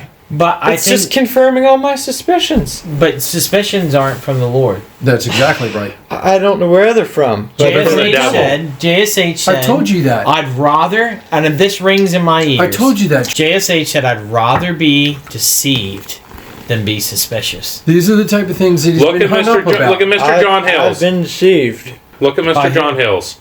Mr. John Hales was put out of fellowship for how many years? Do you think there was any vindictive spirit in him? There wasn't vindictive bone. No, I'm not Mr. John. We went over that V17. I'm not. I tried to help. Went over that V17. It said, Stephen was out of fellowship, Mr. Stephen, Mr. Hales. And what did he say? And the fact that he said 20 years will be the same. I said, okay, the brethren, the personnel, whoever was involved was wrong in what they did. But it said, doesn't that confirm you that Mr. Hales I'm getting confirmed on that. Doesn't Mr. Hales that the assembly was right? Yeah. The man was just... But the personnel... It just... It just makes you leave feel personal issues behind, okay? Yeah, and leave those... 1 second. I'll never go to Mick's house again. Is that you don't like these He's official. VIPs. No, it was just brought out about officialism. Okay, I can see officialism, especially in this locality. I realize that, okay? I'm not trying to be official. You're not. Greg's not trying to be official here. We're trying to help you. Okay. What I'm trying to say... I love you guys. But what I'm trying to say here, put everything aside, okay? Think of it from this side. Who was the one person that instigated everything tonight? Yeah, it was me. Okay. I'm not denying that. Okay. Think about what you said. I don't want to sit here all night and pressure you. I want you to think about this, okay? We did not write it. I didn't write it. Greg didn't write it. Your father didn't write it. You wrote it, okay?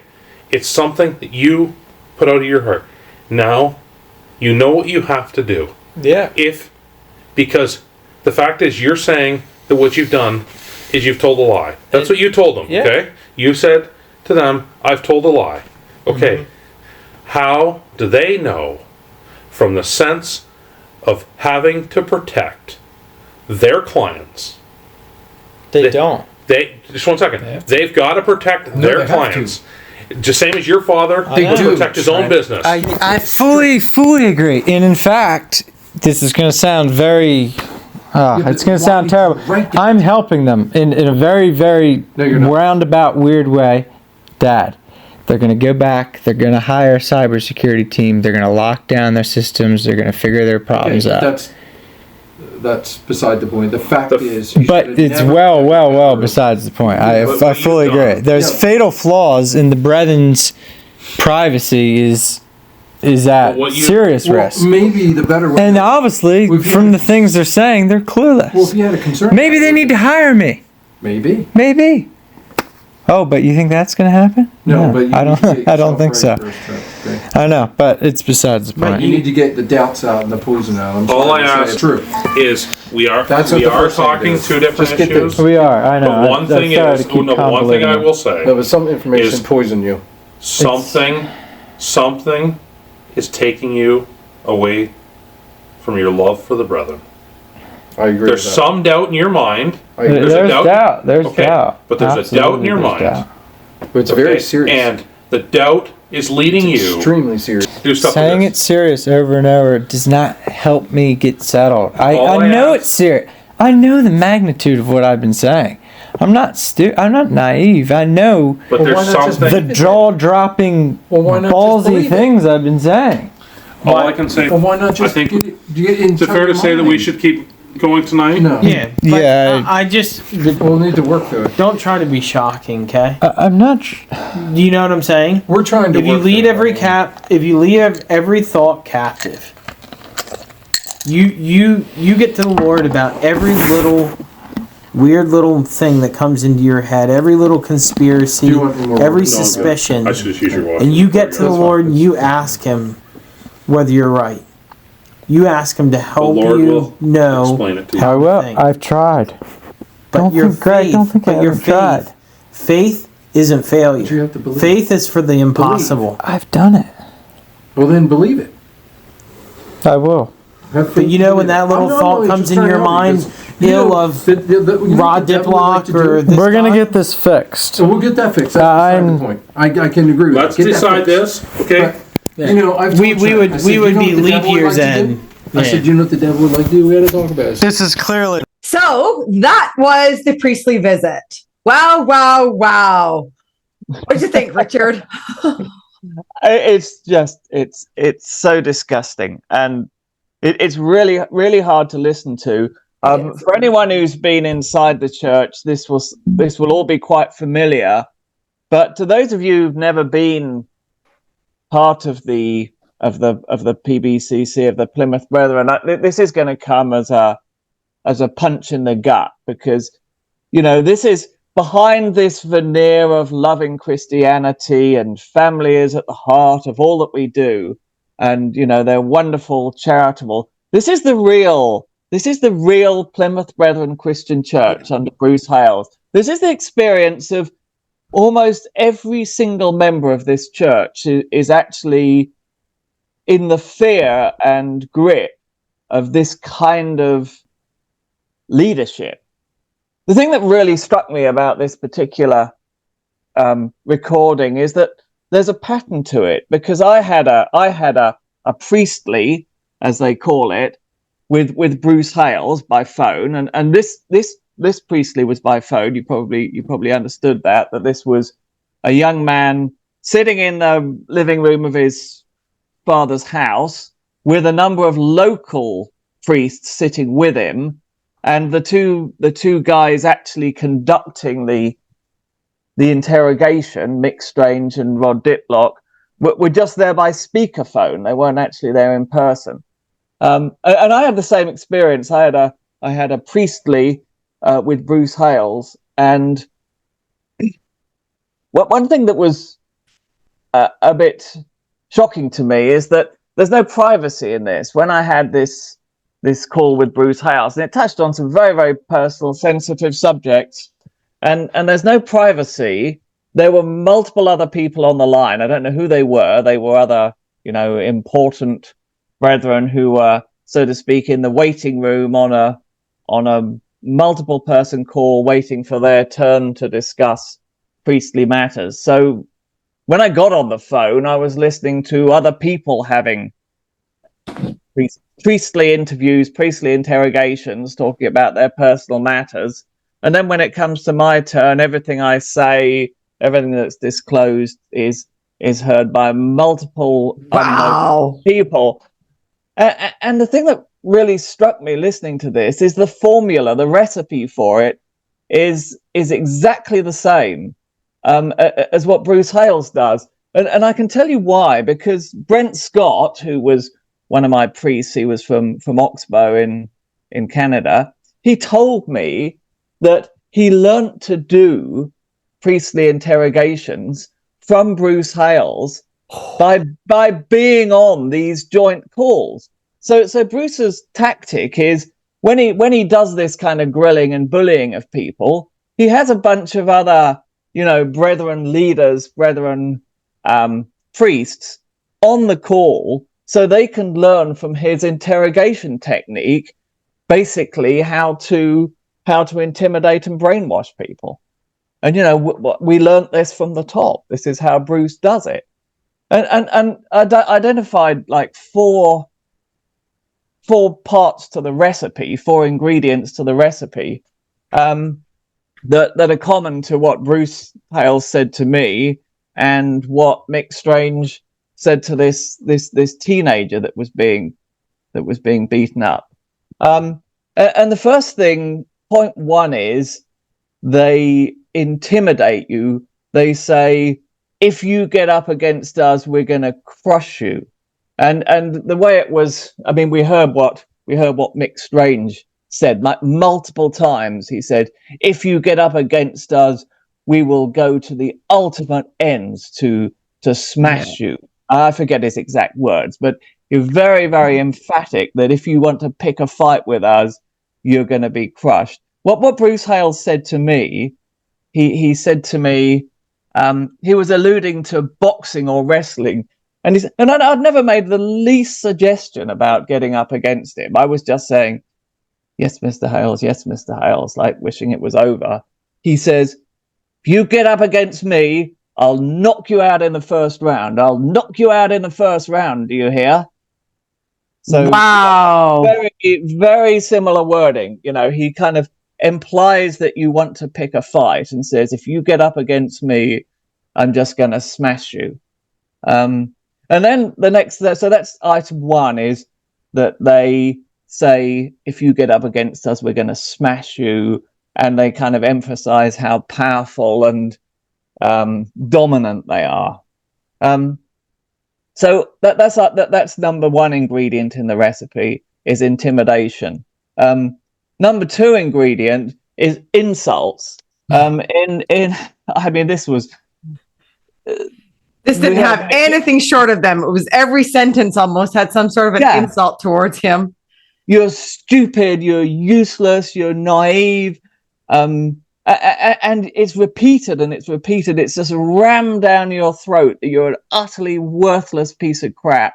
Now, we heard what Mick said. So what Bruce Hales said to me, he says, you're a dope. Do you hear me? You're just an immoral dope. So again, it's the crude insults, the playground bully insults. So that's item number 2 in Bruce Hales's interrogation recipe. Item number 3 is an interesting one, which is blaming and insulting the parents. Yeah. And you know, I've heard this from other interrogations, and this is a Bruce Hales tactic. And obviously in Mick Stranger's case, he was saying, you know, your father hasn't been able to persuade you that the Brethren is, or hasn't taught you. Yeah, hasn't taught you properly. Yeah. And of course it instantly brings a reaction. And I think that's the intention, because, you know, I think children have a very deeply rooted instinct to defend their parents. Yeah. You know, even a teenager who may spend most of his time, you know, saying how awful his parents are, when his parents are actually insulted, they will stand up and defend them. It's the family. It's the family honor, if you like. And this is, I believe, this is a direct attack, very strategic attack on family ties. Mm-hmm. Your loyalty to the Brethren has to be greater than your loyalty to the family. And it's exactly the opposite of what the Brethren claim. They claim that family is at the heart of all that they do and all that they believe. While the fact is they always work on weakening those family ties, and emphasizing that your loyalty to Bruce Hales, the CEO, has to become way ahead of any loyalty to family members. So they always try and attack and weaken your closest ties. And of course, for a teenager that's not married, his closest family links are to his parents. So that is a Bruce Hales tactic, to insult your family and to kind of imply that not only are you a worthless piece of shit, but you come from a shitty family. Yeah. You come from a bad family. There's nothing of any worth or value in you at all. And then finally, the last part of the recipe is to dangle you over hell. And again, Bruce Hales says to me, he says, you better pray you don't go to hell. And again, this, you know, again from other accounts of interrogations, this is Bruce Hales' practice. So there's 1, 2, 3, 4 points. This is Bruce Hales' recipe for kind of crushing and smashing up someone who he basically wants to bring into subjection, or he wants to break. And you hear that a lot in that podcast. It was like, hit the deck. Yeah, which, I mean, exactly. You hear the teenager getting so frustrated with, what does that mean? And hit the deck, boy. Yeah. And then it was Greg that I said, put your hackles down and just collapse. Right? Yeah. Don't defend yourself. Well, they're sitting there telling this poor dude that they're going to go to the police, but yet he's not allowed to defend himself because he's got a defensive spirit, is what they said. Yeah. Like, And that's exactly what he's getting frustrated with. He's frustrated. The whole thing was like, how do I tell them the truth without being defensive? Because, and so this was such a tactic that was used in our family over sometimes 3 or 4 times a week. And it was so triggering for me. The very first time I heard this audio, it threw me for a loop. And it's one of those things why I just get so triggered by gaslighting men. People that don't sit down and truly listen to somebody who's saying something or bringing something up. We were accused of so many things. So Morse Hope's daughters, and we would have James and Ruth's daughters, would sit there and watch every movement. And same with Harry and Mary's kids. They would watch our entire movement, and then we'd get priestly visits. But we weren't allowed to say that we didn't do it, because exactly what you heard was what would happen. And then they would attack my dad. And that's where I got so hurt. I would get stopped on my paper route. I'd have priestly visits from Morse Hope, one-on-one on the side of a road from him over what I was doing to my dad and how I was making my dad worthless. And I was going to take my dad to hell. And I mean, when they instill this over and over and over, you start believing it. It hits you. It crushes your spirit. It literally crushes your spirit until you get to the point where you're done. You are just so done. And that's what happened to me at 16 when we had such a priestly visit where I was taking my own life. Right? I was like, there was no way that I wasn't there for my dad anymore. I felt that there was no way that I was going to endure any more of this abuse. On top of the abuse that I'd already endured, was like, I'm out. So this is pastoral care. What you listened to was pastoral care. Pastoral care. Calling someone over and over, stupid, dumb, naive idiot. And then you get to the end of the podcast where we have Randy and Greg trying to round everything up and telling them over and over, they're reiterating everything and then say, no, you need to put this in your own words. You need to put this in your own words. Meanwhile, this poor dude has just had someone ram down his throat that he's stupid. Like, I don't think people understand. If you've never gone through these priestly visits, you'll never understand that absolute gymnastics your mind does. Like, I was so inside this teenager. I so related to it because it's literally the tactics that have been used from day one over and over is how can we get you to surrender so that you chop off your head, you're not thinking anything, and you're just surrendering to whatever everybody above you is saying. I mean, it's a recipe for suicide. It's a recipe to drive 100%. Suicide. Yeah. It's insanely cruel. Yeah. I mean, I made a few more notes when I was listening to this, and how would you even describe Mick Strange? Arrogant, sadistic, cruel. I mean, he's enjoying this, isn't he? Yeah. Mick's enjoying this. He's actually getting a pleasure out of the pain that he's inflicting on this kid, and the haughty, sneering arrogance of the man. I mean, what a repulsive person Mick Strange is. And I just kind of thought, Mick Strange is like the poster boy. He's the poster boy for the Bruce Hales administration. He's insanely rich. He's got this massive, massive business, probably the biggest Brethren business in North America. It's actually Greg Hales, who is, Bruce Hales's third son, is a director of all fasteners. So I imagine it's actually Greg Hales's business, and Mick's just, one of the top guys in there. So he's right in there. He's in business with one of Bruce Hales's sons, which is like as high as you can get unless you're actually a Hales yourself. And he was, he grew up in Sydney. He was sent over to North America as part of Bruce Hales's kind of campaign to bring the USA under his control. USA has always been very resistant to the whole Hales brand. And so going back 20 years, Bruce Hales sent quite a lot of very arrogant young men to actually move to the USA, into different Brethren congregations in the USA, to take control of the country. And Mick Strange moved to Cleveland, which is where he is, where his house and his business is. And he basically represents the leadership class in the USA. The leadership is pretty much in the hands of Australians. Bruce Hales is Australians who've moved in and run the place. But just to you insiders who are listening to this, Mick Strange is a role model for your children. Do you want your children to grow up and be like Mick Strange with that sadistic, arrogant, haughty attitude? Is that your goal for your children? Is that what you'd like to see your children to grow up like, that kind of character and personality? Because Mick Strange has patterned and modeled himself on Bruce Hales.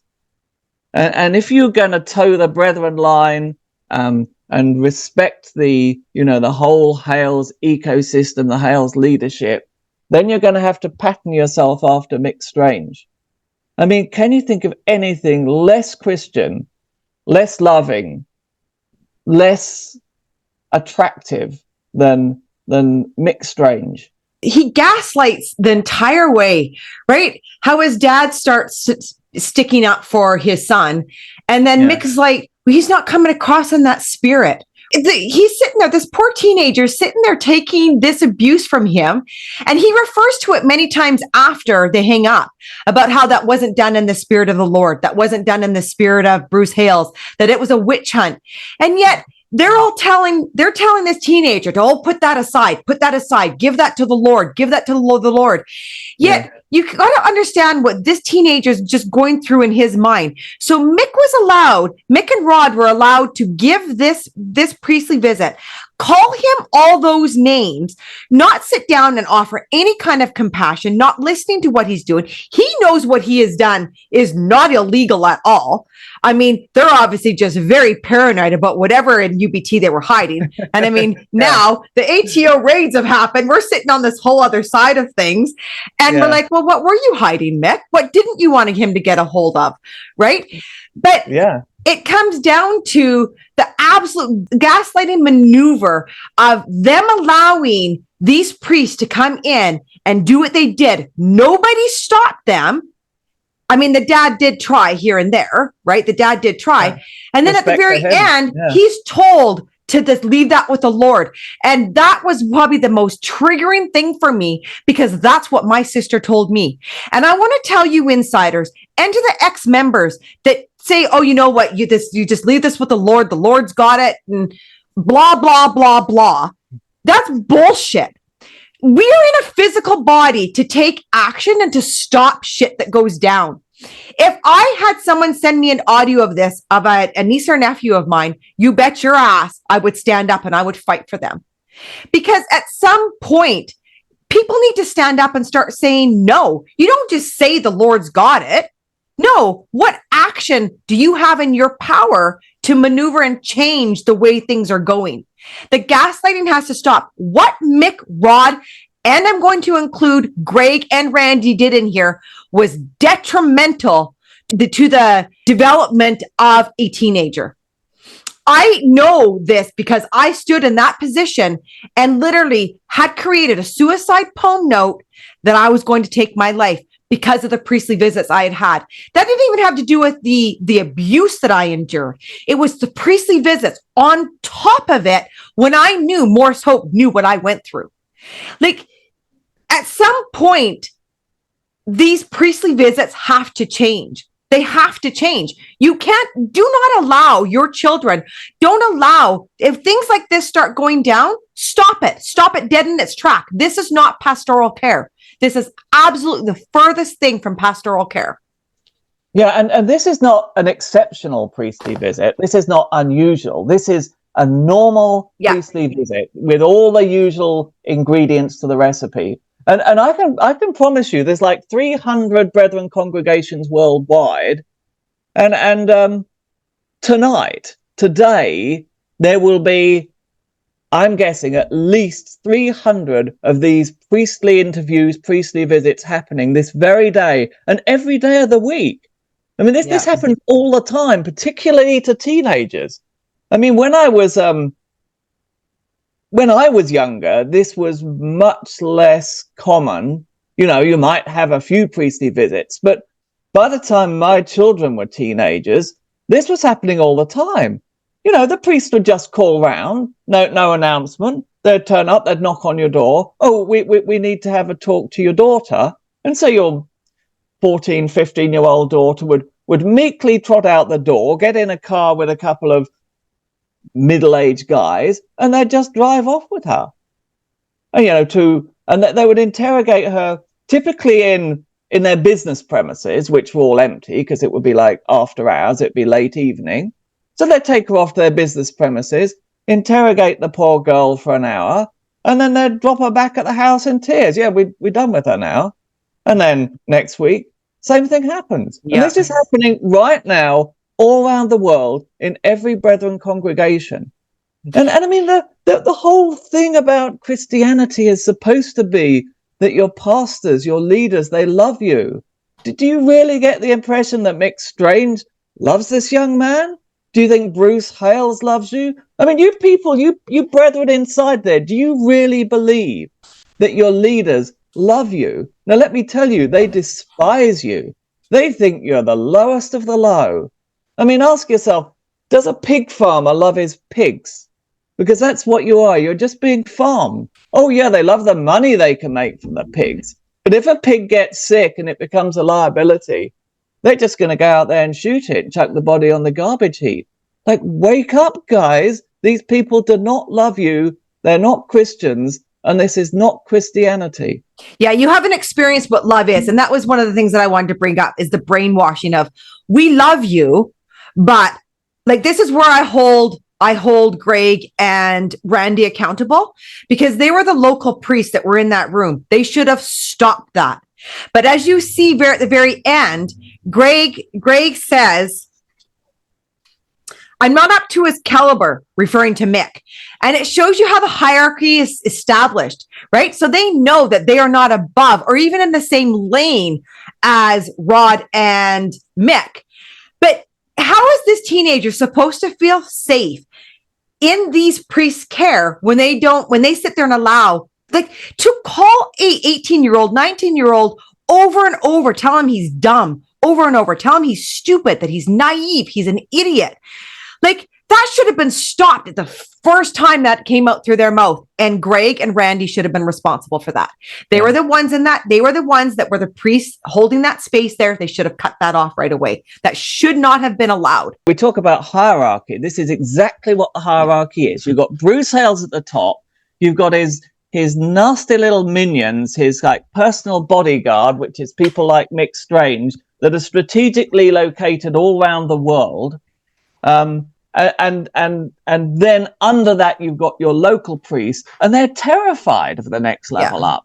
I mean, Greg and Randy, to give them some credit, I think they genuinely they were genuinely wanting to help this guy. Mm-hmm, mm-hmm, absolutely. But they were too terrified of the next level up. They couldn't contradict him because then they would get kicked out. So there's this fear all the way down the chain. Mick is terrified of Bruce Hales.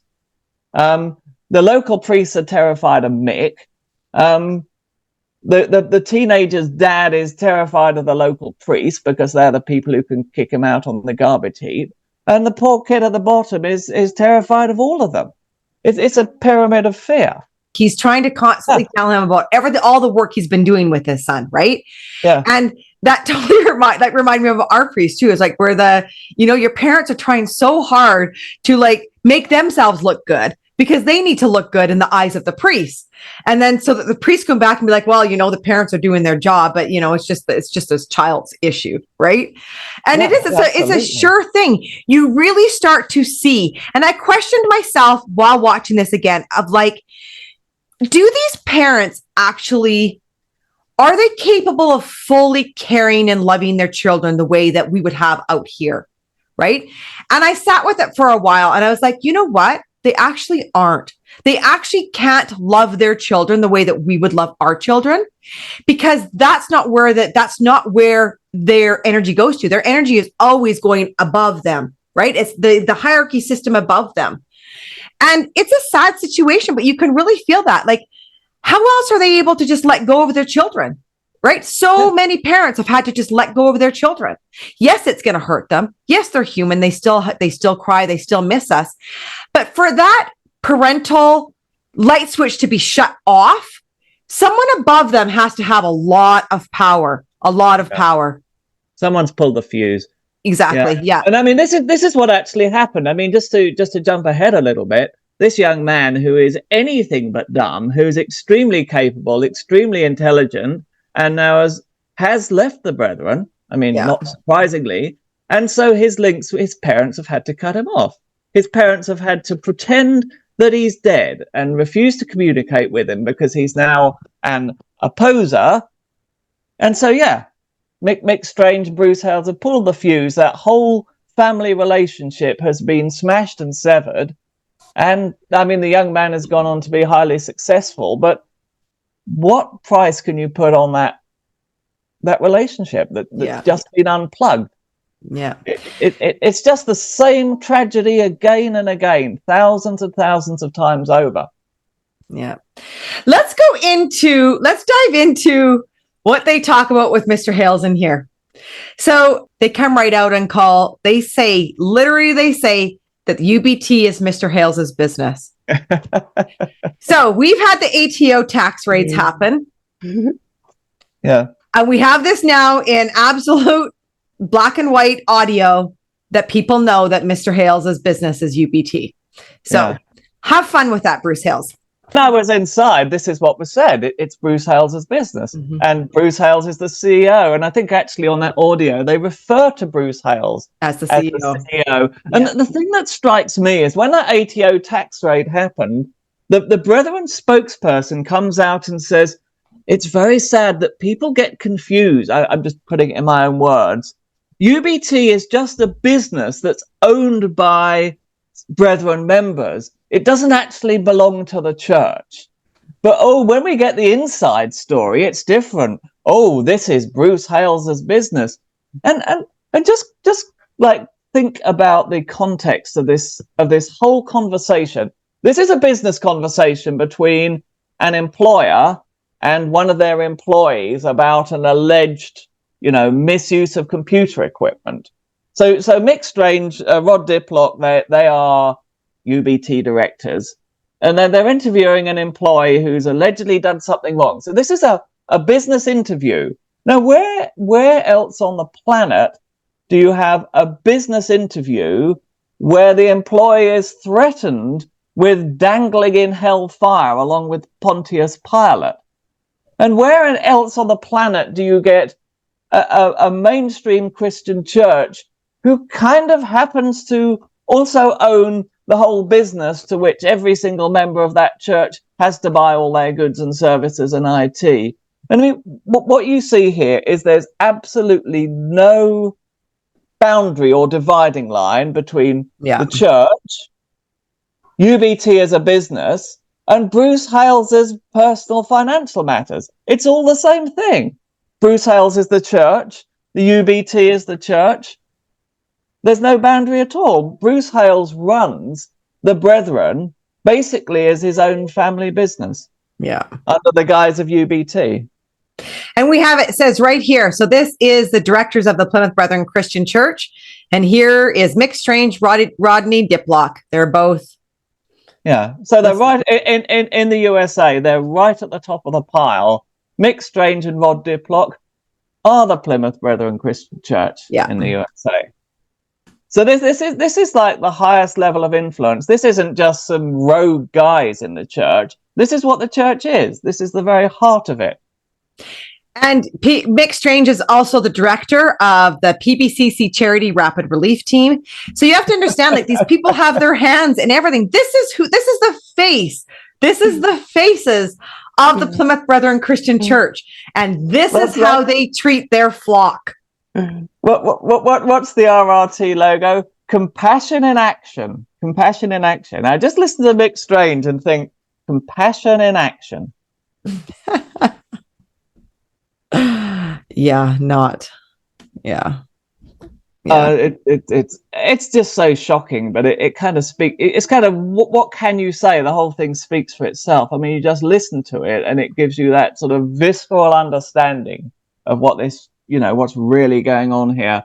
I mean, the other thing I want to say is that these guys have got multiple business connections to the Hales family. So take All Fasteners, which Mick Strange is running in the USA. That's Greg Hales' business. The premises is on Atkins Road, and that is actually adjoins the original Archway House business, which is Bruce Hales' business. I mean, this is where the Hales business empire is run from.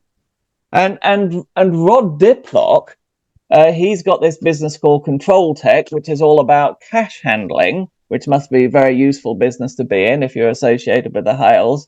But he's also a director of Shavano Consulting, which is Gareth Hales's international property investment business. And we know from the recent ATO raids and the publicity about all the property that Greg Hales buys up. Yeah, I think it was, $70 million worth of property the Hales families purchased, just in Australia alone.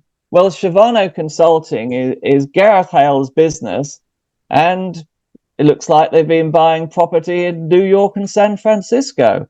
Yeah, and I mean, it doesn't take a big leap of imagination to imagine that all this money, these millions and millions of dollars, billions of dollars that pour into the Hales family coffers, Rod Diplock is, helping them out by investing it strategically in high-end property across North America. So I wanted to bring up a point that was said in there. Actually, Rod Diplock said it. He said, if you've done something dodgy, it should flow clearly out of you if you want to be right. So as these ATO raids happen, I just want to remind you, Mick Strange, Rod Diplock, Bruce Hales, Gareth Hales, Dean Hales, Charles Hales, that if you've done something dodgy, it should just flow right out of you. that would be an Amazon of outflowing, wouldn't it, for that long? Yeah. And I mean, the way that they talk about how they keep on telling them, you don't understand the criminal system. Mick says that. And which is, they clearly do not understand the criminal system because, I'm actually going to use this for our own advantage. They definitely believe in guilty until proven innocent. So for every sexual abuse survivor in there and out here, those people are guilty until proven innocent. So I would like a phone call from someone from Maple Creek, and I would like to sit down with Ellen Drever. Because he's guilty until proven innocent. It's completely shown in this audio how someone can be thrown in jail and questions are asked later. So through the bars, yeah. Yeah, it is through the bars. They've gotten this over and over. They've said it quite a few times in here, how this teenager would have been thrown in jail and questions would have been asked later. So I think all of us, we've had 109 podcasts of people coming forward of abuse, that I think that this same template should be laid down on all the stuff that we've come forward with. And not just with us that have left, but also those of you inside there. So if you're having a priestly visit and you're bringing up your sexual abuse, make sure that you remind them of this audio and remind them that, no, you did say that that's how the criminal system works, is that you're thrown in jail first and questions are asked later. So I mean, it's complete lies. And Mick Strange knows perfectly well. I mean, I've been to the police complaining about people hacking my computer, and the police say, that's not a police matter. You could try and sue them, but it's nothing to do with us. Even if you've got all the evidence, the police are not going to do anything, and they're certainly not going to leave you sitting in prison while they investigate. So here's Mick Strange lying through his teeth, and then getting all morally outraged. You're telling us lies. You're telling us lies. The guy is lying all the time. I mean, this is absolutely characteristic of the whole Hales administration, is that they're all a bunch of liars. They lie constantly. They don't know how to do anything different. It was really, man, it was just so triggering. It was so triggering. It brought my 16-year-old self came charging forward. Hence a lot of the smart ass comments I'm making today that I'm, very well warranted after listening to that. Could you imagine, one of the things that I sat there and I actually cried over was, could you imagine if they took this kind of care towards the people that came forward about those that have abused them sexually? Could you imagine if this kind of care was taken towards those that we have said, hey, like, this is what happened to me? Yeah. But no, that doesn't happen. Yeah. Those are covered up. Those are put underneath the rug. Those are, give that to God, leave it with the Lord. But yet there's this little tidbit of a sense that UBT could have been breached, and they're like ready to kill and sacrifice this poor teenager, right? Yeah. Like, yeah, they don't care. it really shows where it shows where they align themselves with. Yeah, it is not with the children. It is not with the care and compassion that they talk about. It is all about their money. It's all about their pocketbook, and it's all about their clients and constituents of UBT. One thing I noticed that was very interesting is that the teenager says something about, he says, Mick, we all know how the Blackberries, the Brethren's phones, the Blackberries were set up to monitor the Brethren's conversations. And Mick Strange doesn't deny it. He says, oh no, I'm not talking about that. Yeah, I'm not talking about that. So it is true. He knows it's true. It's absolutely shocking, the shit that goes down in there. And I think the other thing, and this is I really want the therapist that's coming on next to talk about, is the way that they didn't allow him to think. He wasn't allowed to have thoughts. And they even said at the end, I can't remember if it was Randy or if it was Greg, that he was like, suspicions are from the devil. I think it was like, he was talking about his suspicions, like they're not from the Lord. Right. And they really get after him for thinking thoughts that, the one that they did really get after him for was when they asked him about Bruce Hales and being the elect vessel. And he's like, he had doubts about that. And of course they jump on him, and they talk about how he needs to hold those thoughts captive. You need to deal with those right away. So could you imagine if someone went to a priest and said, so I'm going to relate this back to sexual abuse again. If someone said, hey, this person is abusing me, or this person did this to me, could you imagine if they jumped on that same thing of like, we need to get a hold of Mr. Hales right now. This needs to be dealt with. We need to get a hold of the police. They were so apt to be getting a hold of the police very fast for all this stuff. But yet, where are the police when we've had how many accounts and records of sexual abuse take place? The police are not called. Like, it's just, I think I have to be more of a smart ass today. Otherwise I'm just going to cry, because it's just heart wrenching. It is so freaking heart wrenching that they care more about their franchises. I mean, we even hear Greg say that about, we've got to save our locality. We've got to save our franchise. Than they do about the heart and care and compassion being shown towards these teenagers and kids. What you're saying is, if say a teenage girl had gone along to the priest and said, this older brother sexually abused me, the priest would say, no, we mustn't go to the police. We've got to cover all this up. And then they would be brainwashing the girl into thinking, well, this never really happened. You've got to control your thoughts. You mustn't think like that. That wasn't what he intended. But if it's a case of someone who has potentially seen something they shouldn't have done about what UBT is doing, then, we're getting onto the police, we're getting onto the authorities. Yeah. So they use the brainwashing both ways. They use the brainwashing to try and terrorize someone because they're petrified to protect their financial interests, but they'll equally use the brainwashing to cover up if one of those, older male guys has screwed up. They'll brainwash the victim into believing that it never happened, and they've just got to cover it up, and that you mustn't take it. Or that they've talked to him and he's come into the clear. Yeah, that's it. Yeah. Right? Yeah. Like it's not the same. It's just, we deal with this ourselves. We don't take this outside of the fellowship. Yeah. So again, I think I go back to what Richard was saying before. Is this the kind of environment you want your children raised in? And is Mick Strange the kind of person you want your son to be when he grows up? Yeah.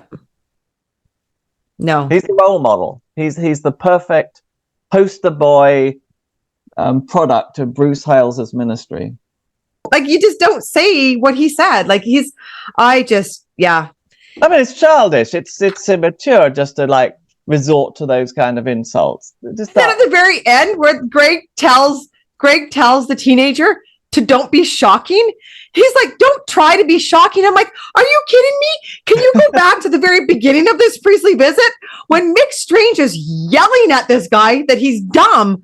I'm like, and then you're ending this with telling this guy not to be shocking when he's literally just trying to defend himself. I don't know.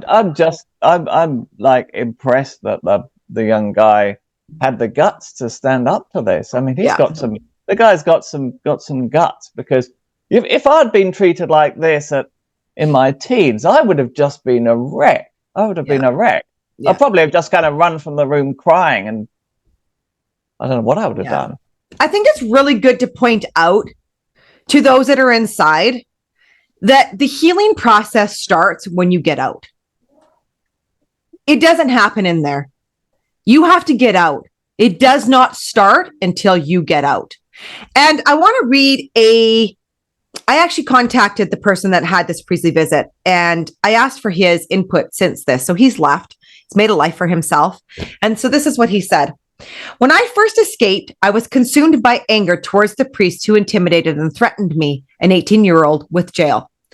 What angered me most was their lack of understanding about the very thing they were accusing me of. However, over time, that anger turned into pity. I had the rare opportunity to rebuild my entire identity and beliefs from the ground up, which has made me a better person today. I've been incredibly lucky to find success running my own business, to be in a loving relationship with my fiance, and to have an entirely new family who loves me unconditionally.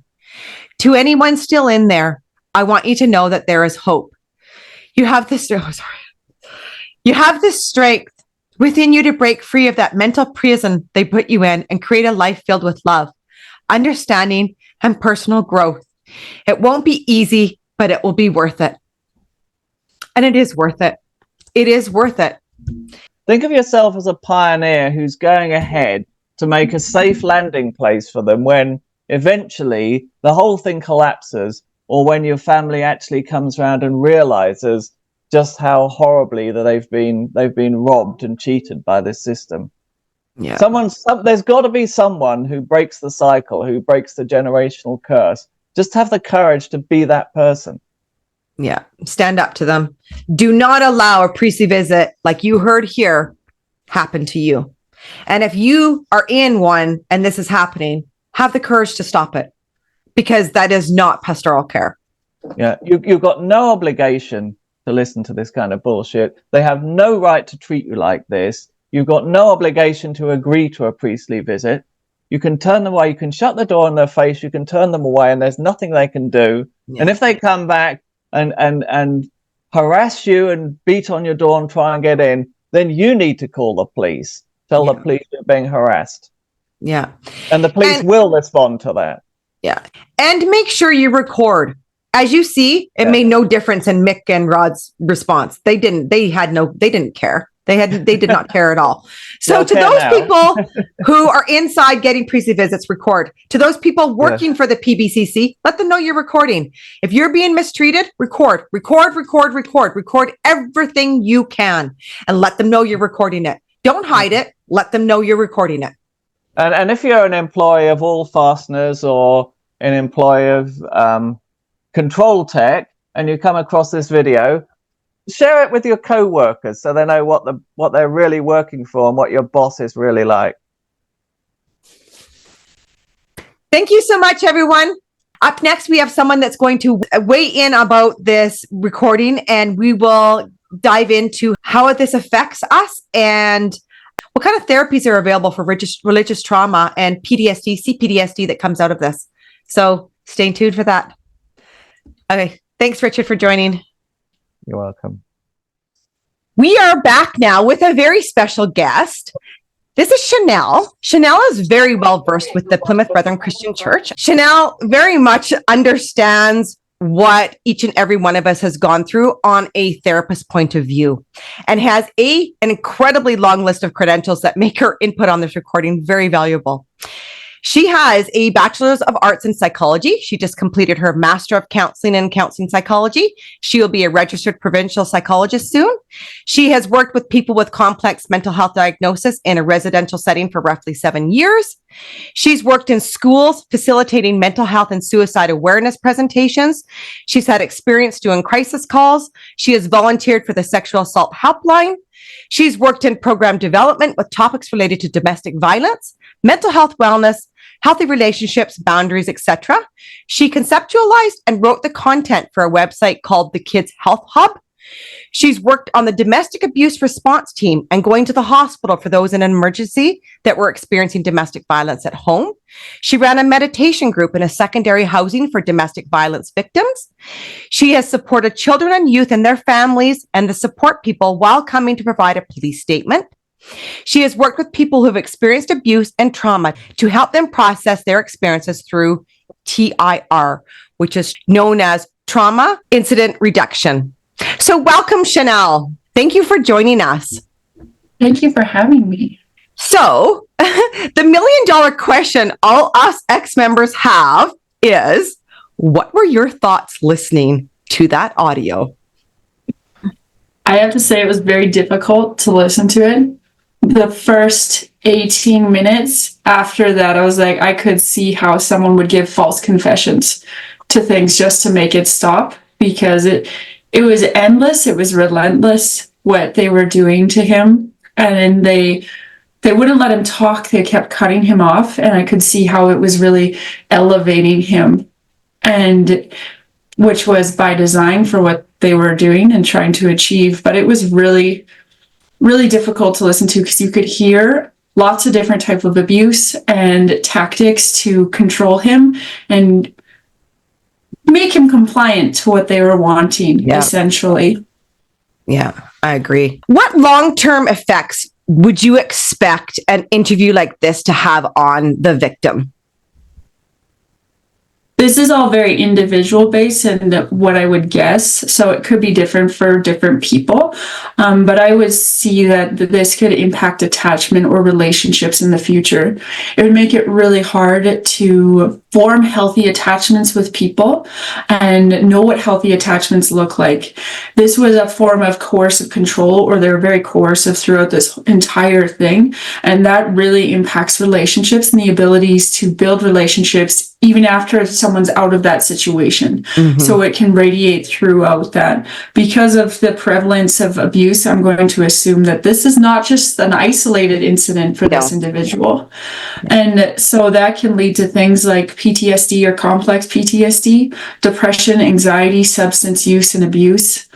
It also can lead to them really struggling to build and foster relationships with other people and feeling secure within themselves or trusting themselves, or affecting their identity and their self-worth and their self-efficacy and just their general relationship with themselves and others. Yeah. It was so hard for me to listen to that audio, because that's all of my priestly visits were like that. Right. And I still struggle with authority, and authority from men. Like, it's the patriarchal system that just gets me. And people who have gone through priestly visits like that spot that type of control a mile away. Like, it gets me against the wall and I'll fight back, right? Because you can sniff it a mile away when someone is trying to be controlling, trying to assert their dominance and that patriarchal authority on someone's entire being. Yeah. Absolutely. And I could see why I even had that reaction listening to that, because it was a very male dominated patriarchal type of situation or abuse that was happening. And in that, when people experience things like that, especially repeatedly and in childhood, they become hypervigilant because of different parts of the brain that are impacted. So they become hypervigilant and more aware of threats in their environment. So people who've experienced that will be more attuned to noticing those things because their brain is tuned to scan for threats constantly. And it also really impacts that fight or flight response. So that means that people who experience things like that, they might notice like subtle shifts that other people don't notice. Like if there's a subtle flash across someone's face, they'll be like, oh, that person is mad. And maybe they're just like thinking about, whoa, I need to get groceries or something. But to them, they'll notice that. And because of the experiences that they'll have, they'll attribute that to something bad, something threatening, because that's what it's been. It's been threatening. It's been to harm them and control them. Yeah. Essentially. Yeah. What would you say was the most damaging aspect of that priestly visit? The whole thing. It's hard to pinpoint it, to be honest. I think there's a lot of compounding factors in there. There's one being called stupid repeatedly and breaking him down. So he has to be like, yeah, I am stupid. And the only way to get beyond that is to say that he's stupid. And it's hard not to believe that when there's these higher authority people saying that you're stupid. And so that really impacts self-worth, like how he sees himself. And so I think that part, and as I was saying, it reminded me of, there's this thing, it's called attack therapy. I'm using therapy in quotation marks because it's not real therapy. It was developed by someone who thought AA wasn't strong enough for people with addictions.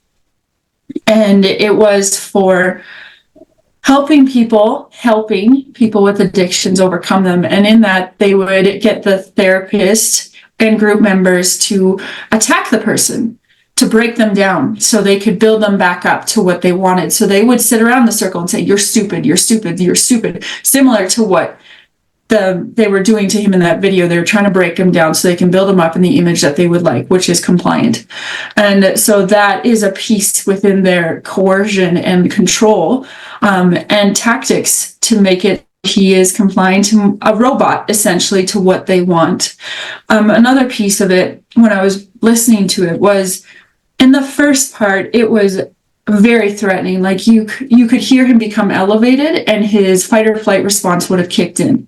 And then after the first two guys got off the phone and he was just sitting there with his dad and the other two, he said he was shaking. And that would have been the adrenaline and cortisol working through his system. When we go through a fight or flight response spike and down, we need to complete it by going into a safe environment or fighting the thing off or fleeing, whatever it was. He couldn't fight. They were cutting him off. He wasn't able to defend himself or even say what happened without being called defensive. He wasn't able to flee. He couldn't leave. And he had to deal with this situation. So he was coming down. And another way, like when you can't fight or flight those things, run away from those things, you need to come down in a safe space to know, okay, I completed that cycle. I completed that loop. And for him to come down into the safe space, and that safe space wasn't safe. That place was, they were calling him, his dad told him there's a satanic part in him and that there's something wrong with him. And so the safety aspect is these people telling him that there's something wrong with him and that he's bad. There's like evilness about him. And so that it just really indoctrinates him into that belief system and really falls in line with that brainwashing steps of Stephen Hassan. Mm-hmm. So it's really hard to pinpoint what is the most damaging. A lot of it was really attacking to his self-worth and just his ability to be a free thinker. Because when people experience abuse, there's this thing that when you work with people who've experienced abuse called honoring the resistance. And so when you're abused or you experience violence, systemic violence within a relationship or within this cult, people will start to resist to assert their power or gain their power back in some capacity. They might start doing subtle things to test that power. Wow. And so they'll do things to like test it, to be like, hey, I am my own person. I can do these things, and to regain that power back. And so that's something that was popping into my mind, is that honoring that resistance of like, he was trying to test it when it felt like to me, I don't know if this is right or not, but when he was sending the message initially, that he was testing it and testing, and that was a part of his resistance, which is like, if you were to work with someone like that, you're like, yeah, you were trying to regain your power because they took it away from you. And that's completely understandable. And it sounded like in there that he had had these doubts for a while, right? Like he had been questioning things, that he'd been questioning Bruce Hales. So yeah, that really, I never looked at it like that. That's very interesting. And I agree with you. I don't want all of this onus just to stay on Mick Strange and Rod Diplock, that the onus is still also on the father and those other two priests, right? They might not have seemed as horrible as Mick and Rod, but they still had and I said this in earlier when I was recording the podcast with Richard, is that they still had a due diligence. They still could have stopped that at the very beginning, but because of their hierarchy, because they weren't above or in the same level as Rod and Mick, they couldn't stop it. But he did. Again, he didn't have that safety still even after they were done with him. Like Not it was at still all. all going there. It was like, hit the deck, fall to your knees. They wanted him in that submissive response, right to the point where when he was like, well, why were they able to say what they were able to say? And yet they're like, oh, leave that with the Lord. That's not your issue. Meanwhile, yes, it is your issue. This guy was just completely beat up for them. And now you're telling him it's not his issue? Like the manipulation and the brainwashing that happened to that poor guy, even after he was being beat up by Mick and Rod. Absolutely. And I saw that when Mick and Rod were talking at him and berating him, and just, it was horrible to listen to, but I heard his dad's voice to say, oh, this is provoking to keep doing this. And so it puts that seed in there that, oh, he's on my side. These people are on my side. So it creates this false sense of safety that these other three, the dad and the two other priests, were there because they cared and they were standing up for him. But then they used it to continue the narrative of the cult and of what is expected of him. I think it was by design, whether it's like an internalized response that comes with how to react and act within the cult, but it was a very, very impactful tactic for them to do that. Yeah, I agree. So you talked a little bit about the abuse that happened. What kind of abuse behavior would you identify in an interview like this? Well, I was looking through some of my content for violence and different types of abuse. And within this one course that I conceptualized, I think there's 10 types of abuse. And I found within that there's probably 1, 2, 3, 4, 5 types of abuse within that section. And you could tell it's cut off, so who knows what happened afterwards. Yeah. So there was an abuse of identity or cultural abuse. So it's using the culture within the church to harm him. And attack him as a person and basically tell him he's not good enough or he's not worthy unless he hits the deck, which honestly, for me listening to that, how many times they said the deck was making me very frustrated. Because when he said, what does that even mean? Because they're just talking nonsense that it's hard to know. It's so confusing. There's also a psychological, emotional, mental, however you want to call that or qualify it. And within that category, there is inflicting emotional pain, there's insulting, degrading, threatening, invalidating, belittling, guilting, blaming the person, threatening harm to him. There was very heavy-handed threats from Mick, threatening to call the police, intimidating the person, and forcing him to do things that he doesn't want to do. It seemed like they wanted him to admit to things that he didn't actually do. Like it really seemed like they were pushing that narrative. They're withholding like affection from him as well. Because it was like, if you do this, it's conditional. And it was minimizing what happened. They really minimized, like that's their job. Of course they're going to do that. And it's like, no, that's not okay. And within that, there's also social abuse. So they even referenced it with the isolation. And isolation is abusive. And they monitor social interactions. So they're monitoring his social interactions with that his coworker or whoever that other person was, and preventing him from seeing others. Like, they're like, don't see the other worldly people. You can't talk to them. That is isolation. It's a very common tactic within cults as well. And also withholding that information from them too, like, oh no, you can't access other information from the world because it's satanic, or however they want to qualify it. And also spiritual or religious abuse. So they used values and beliefs and religion to justify their actions.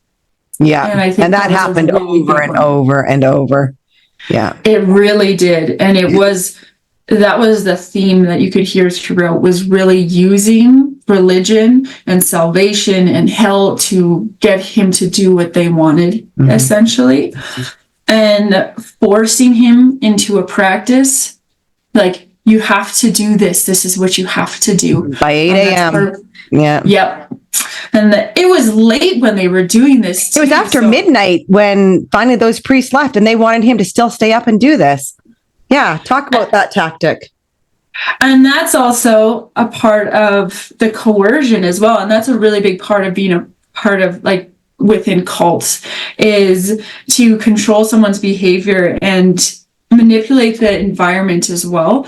And so that could go into not allowing them to sleep. And that's the part of the steps of brainwashing or mind control by Stephen Hassan. And that part is called unfreezing. So that's breaking the person down. That's just completely breaking them down, not letting them sleep. That was very apparent throughout that whole thing. Honestly, the 3 steps, you could see that. Changing, they had that indoctrination of, like, this is what you have to do. This is what we do here. And they kept saying, like, I did this in 1985 or whatever dates they were using and all of that. Like, and then there was the refreezing. They were trying to build him up in an artificial version of himself to fit within their confines of what it means to be good. Yeah. And additionally, there was a lot of verbal abuses. The verbal abuse was horrendous.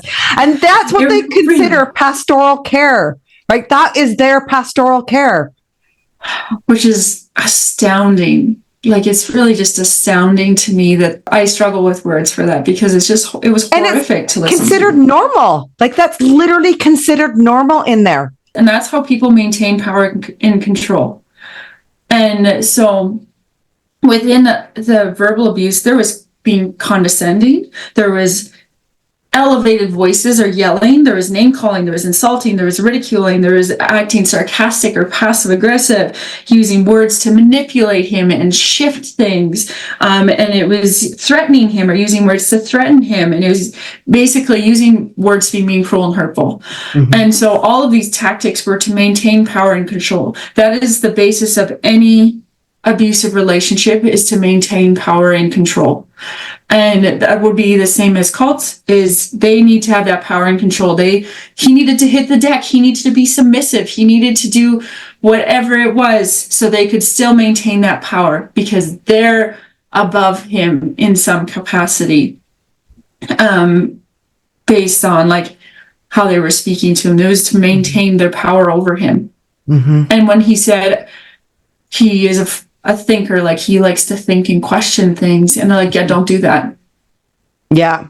That was hard. Like, after you've left, I've been up for 30 years, right? And so when you start to learn how to think for yourself, and, like, coming back and listening to that, you're like, you forget how you're not allowed to think in there. And but to see it on display, the way that they displayed it, you're not allowed to have those kinds of thoughts. I don't remember all the words that they used, but yeah. And that's to maintain power, because if you start to think, then you'll question. Yeah.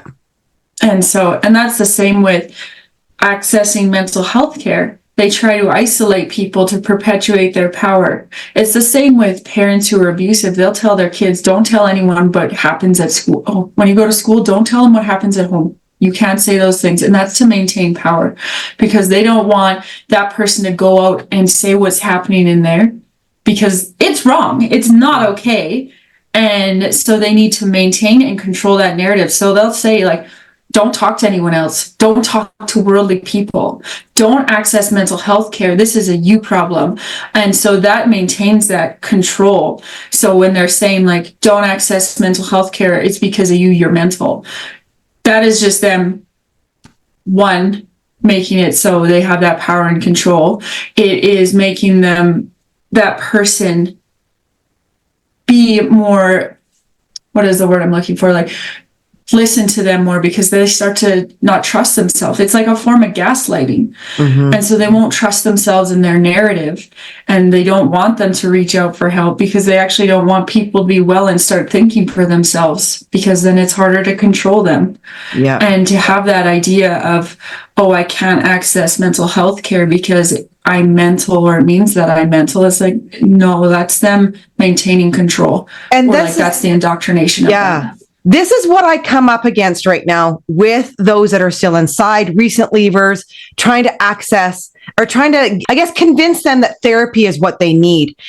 Because when in there, you get told, it's a very widely used term, is that, you know, you're mental. You're mental. It is for generations and generations. That's been the label they've given them, right? Is that you're mental. And so we have these recent leavers or people who are on their way out, and you suggest therapy. Well, that triggers them, because right away they put into that category. Well, I've been told I'm mental. Well, therapy is just confirming that I'm mental. And it's hard for them to differentiate that it's two separate issues. I've said this on another podcast. I brought this up, was that those are two separate issues. It is really two separate issues that I wish I could help them uncouple it, right? I mean, in therapy, that's what we call it, right? It's a coupling that happens, and it needs to be uncoupled so that they realize that this was the damage that was done to you. This is an antidote that can help you get over this. Absolutely. And they'll create that belief or thought system. Like, that's what they've done for generations to maintain their power. So then they indoctrinate people with the idea that they can't access mental health care because it makes them lesser than, or it makes them crazy, mental. And so that is an indoctrinated thought. And that is a tricky and challenging thing, to challenge the thoughts that have been, in essence, implanted in you from being within that system for so long. And so that's their way of maintaining that control. It's their perspective or their way to get it so they don't have to be questioned ever, because if people were to get help or talk to someone, their therapist would probably be like, oh my gosh, like, this is what you're going through. Like, that's not okay. And if you went back to them and be like, hey, my therapist told me this isn't okay, that's not going to go well. And that's why the therapists that they do get are, they choose them, right? The cult chooses them for them, right? Looking back on that audio, was there anything positive that you could see in that interview or in that priestly visit? I heard his strength. I heard he was very strong.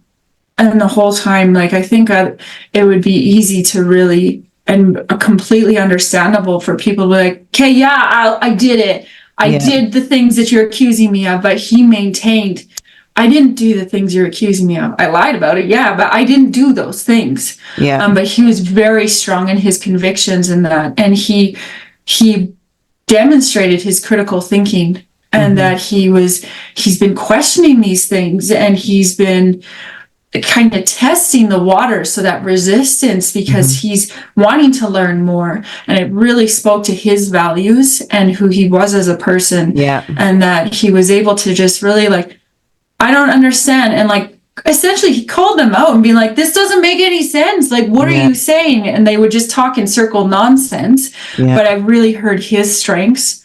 And that is so good. Yeah, that is really true. Like, to be there and be 19, he was in that, like, that's remarkable.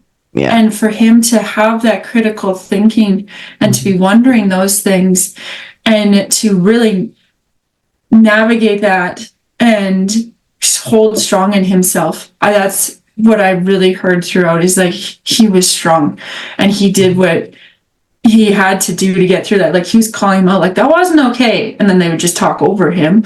But he was very intelligent as well, like critical thinking and really questioning those things. Yeah.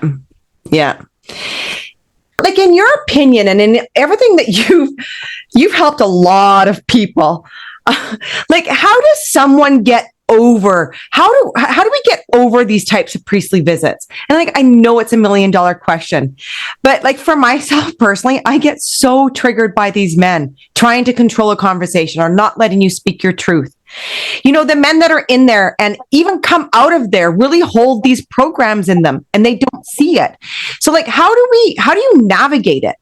Or how do these, again, another question I could say is, how do these men find a way to move past this very abusive training? And I'm going to say, I'm not saying that all men that come out or all men in there are like this, but it is a huge issue. And like, I've had these issues even just recently in my own personal life, and it takes me forever to get through the trigger. Like, what, in your expertise, like, how do we move through this type of abuse that so many have suffered from?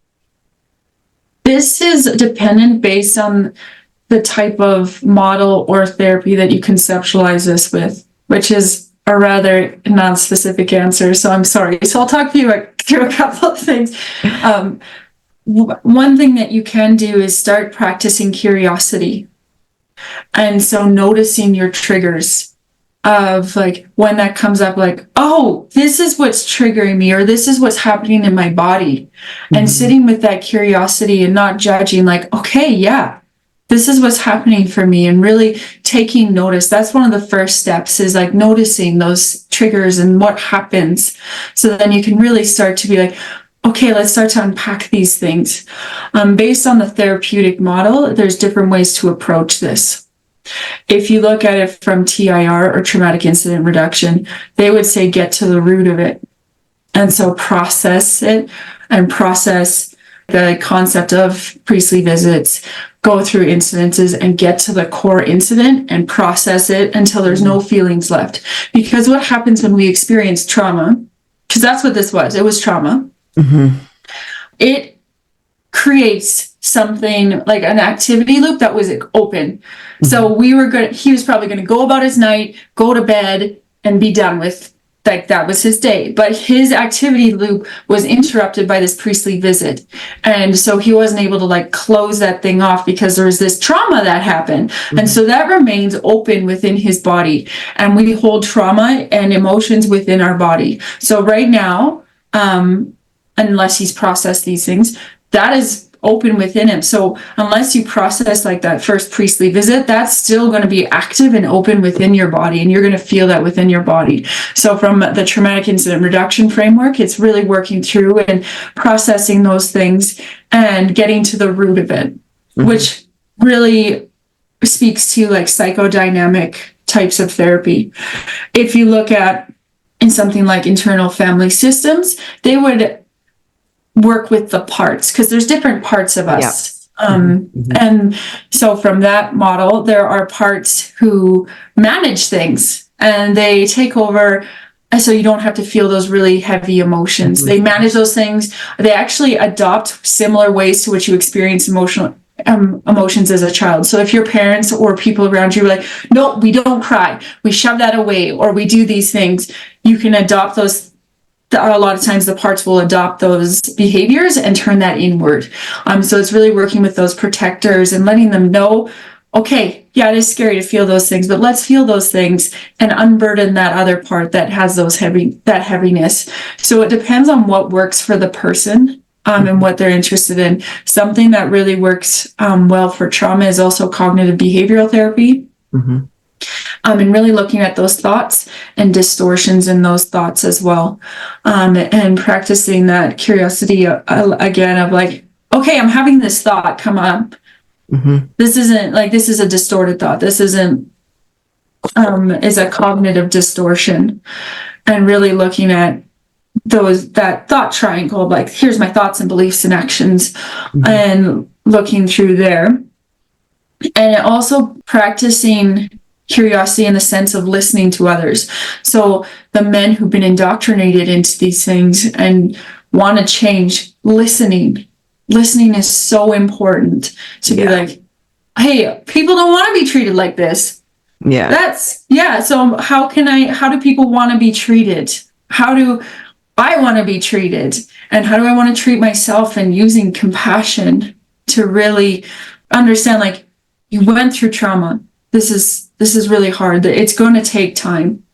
It's going to really take that time to process those things. There's lots of different therapies that have been applied to trauma and have been helpful. Like DBT as well has been helpful. It's just dialectical behavioral therapy. So it depends on the person's interest as well. And understanding, a book that's really popular right now is called The Body Keeps Score. And it talks about how we store trauma in our brain. So we can talk through trauma, but there is limitations with that. In an article by Duros and Crowley, it's a peer-reviewed article, they talk about how talk therapy is limited and you can't process all of trauma through talk therapy, and it has to come with a mind-body approach. They really propose that you should integrate body practices within therapy as well to help the person process the trauma that's stored in the body. Yeah. Because trauma comes with unfulfilled actions or reactions. So for maybe that person, he wanted to run out of the room, but he couldn't. And so that action is still stored within his body. Yeah. And it's still going to be active in essence within his body because he couldn't complete that action. Yeah.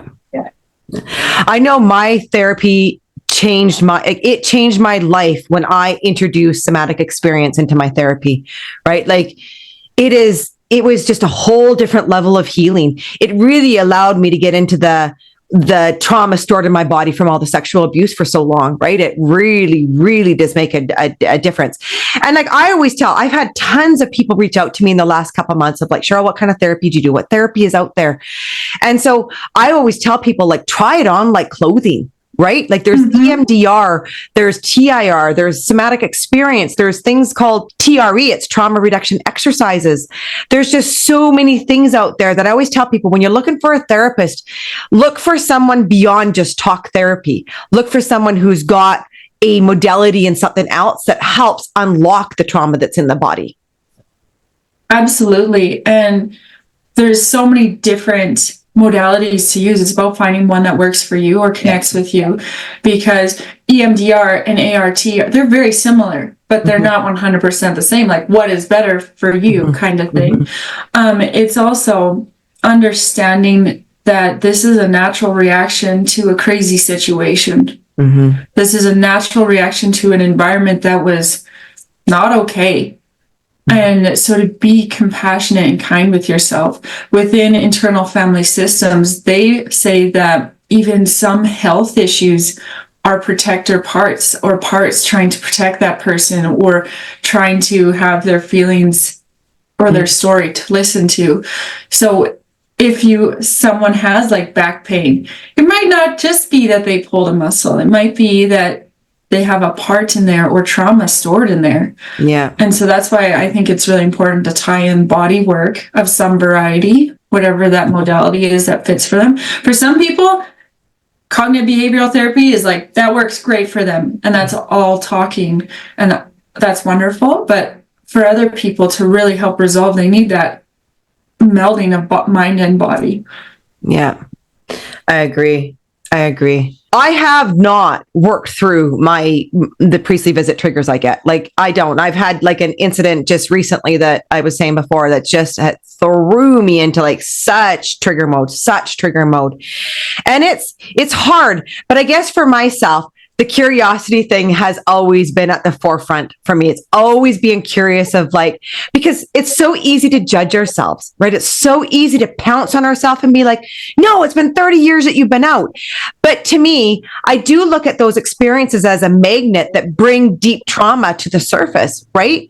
And I know I'm in a deep, deep pocket of healing right now. So it seems like everything's a trigger to me right now, but it is. If you can stay curious about yourself and being like, okay, this isn't necessarily about this person that may have did it to me. It's more about what is coming up in you. What is that's coming up in me? That still means I can place a boundary. And I did place a boundary, right? Those boundaries get laid, but at the same time, it is going back within the self and being like, okay, like what did this experience just dig up inside you?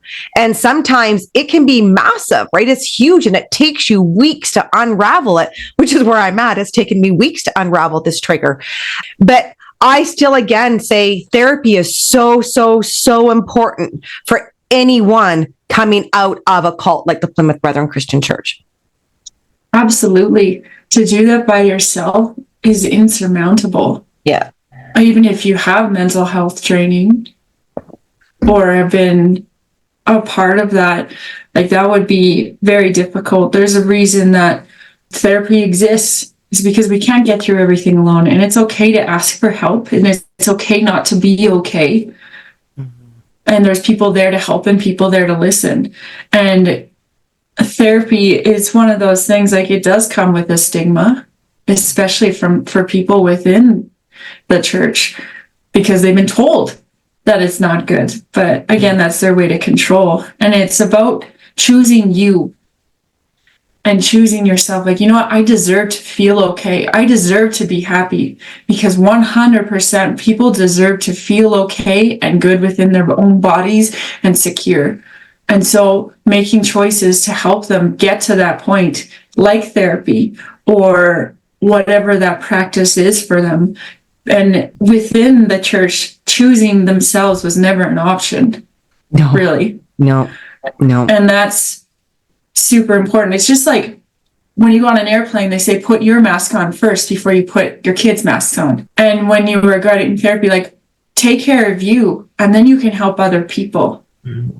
And so you can be an effective leader or be helpful, be kind to others as well, because within the church you live for others, the upper people typically. But like if you want to look at it that way, you can turn that attention. Okay, I need to do me first so I can be helpful, kind, or whatever it's going to be. Yeah, it sure makes a difference.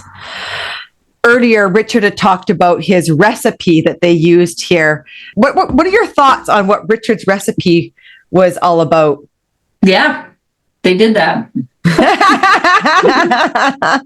they really did those things, because it really led with, do you want to fight? And it was so, listening to that, I was just, these guys need better listening skills, because like, you're not being direct with us. He said, literally, no, I didn't. But they just kept hearing, we will fight you. Do you understand? He's like, yeah, I understand. We will fight you. Do you understand? So yeah, that was very apparent. And they were really insulting. And when he was calling him stupid idiot, you know nothing, you're not smart, which I found very ironic, actually, because they seemed very illiterate about technology, but they were calling him a stupid idiot and that he didn't know anything, but they were revealing their own blind spots within their knowledge and like knowledge gaps and calling him the stupid one. Which I was like, well, that's very ironic, because and then telling them that he didn't know about the criminal system, and clearly they did not know about the criminal system either. Well, that part of me, I was just like, just tell them to go to the cops. They'll see that they did nothing, that you did nothing wrong. Exactly. And that's one thing I've read, is that within cults, they can believe two things at once. Like, lying is wrong, but we'll lie to get our way. Yeah. And we'll lie to get people in. Yeah. And that was very apparent within that. There was a very dichotomous thing that was happening within that. They did bring his parents into it, and he said, don't put this on my dad. Yeah. He is very protective of his dad, which you could see that love between him and his dad. And then later, his dad told him there was something satanic within him. So it's really hard. And again, that goes back to the relationships. That would be so hard, especially if he grew up within the cult. There is research to show that second and subsequent generation people who grew up in cults, it's actually harder on them for their identity formation, because they don't know their identity outside of the cult. Whereas people who came into it, they have their identity to go back to. So it is really hard And it's really challenging to navigate, to know those things, because they haven't been able to explore who they really want, because it goes back to that indoctrination. And the final step of dangle over. Yeah, there is hell. They're like, do you want to go to hell? Yeah. And they even did it at the very end with, the 2 local priests made sure that they reiterated and wrapped it up with that. Yeah. It was very much like the good cop, bad cop. Because Mick and Rod were definitely the bad cops. And then his dad and the other 2 priests were just like, oh, come on. Yeah. And it was very confusing. I think this is also by design of how many people would talk at once, because it was very overwhelming. Isn't it incredible? Like there was a whole chunk there where all 4 people were all talking at the same time and nobody stopped. Whether it was 2 separate conversations going on, but I was just like, I thought it was an audio issue until I went back to the original audio, and I'm like, no, this isn't an audio issue. This literally is everybody talking at the same time. Absolutely. Very overwhelming tactic of theirs. Like that's a sensory overload. And just to be like, okay, enough, stop. Like, I'll do what you want. Like you could tell that's what they wanted, was him to just fold and do exactly what they wanted him to do, which was confusing to me, because he said he would write it down in like the first 10 minutes. Yeah, I'll write it all down. And then they were just like, just write it down. He's like, I've already said I would. And they're like, well, ask for help. And he's like, and then he asked for help, and they're like, oh, just hit the deck. It was like talking nonsense. They were just talking in circles to be confusing. And a lot of times within abuse, people change the narrative to make someone feel like they're on uneven ground, so they don't know what's happening. So then you have to trust them to tell you what's happening. Because it creates that uncertainty in your mind of like, I don't know what's going on. So then you have to reach out to someone like that to be like, okay, what's going on? Then they can tell you what's going on. Then you have their version of reality. Yeah. And you really felt them doing that with the same thing with them telling them that they loved each other, right? That, I love you, man. And I'd actually forgotten about that. I remember that in our priestly visits, right? Where they're, and I talked about this previously with Richard, is that their conception of love is so distorted. It is so distorted, but it is the words that you hang on to while you're in there. But they say they love me, so they must love me, right? But your concept and your the ability to understand really what love is, you don't have inside your body because you've never had it, right? Like I had never experienced it in there until I had left. And then you're like, wow, like you just get overwhelmed by this is what actual caring feels like. This is what it feels like to have someone care for me. It's completely different than what it's in there, including their own parents, right? And you see that in there with his dad. Right at the end, his dad was on his ass. Like his dad had chosen the priest's side. And that's what happens is they separate that familial bond, that the parents are separated and they have to choose the side of the priest and go against their own kids in order to be able to keep the peace and safety. It's sad. It really goes against our evolutionary ideals and like just how our brain has evolved to really take care of our people, like our family, and to have that bond. It's really going against that natural instinct to protect your child. And that's at the sake of a sense of belonging within this church, because if you don't belong within them, they're going to outcast you and then you have nothing. Yeah. And that idea of love, I agree with you. Like it's very skewed. It's a very skewed definition of love, and it's very conditional. And when you have conditional love, people will adapt traits that they think will get them that love, whether it's perfectionism, whether it's subservience, whatever has given them love, that's what they're going to do. And that person who is giving the love, they'll keep that person uncertain, so they'll keep striving harder. They'll show them glimmers of love, so they keep coming and keep trying to please, keep trying to do those things. So that's another tactic of getting people to do what they want, is that very, very conditional version of love, very conditional and skewed version. It would be really hard for attachment and like relationship building and even to love oneself. It's a very, very shame-based and shame-led life. It's very toxic shame.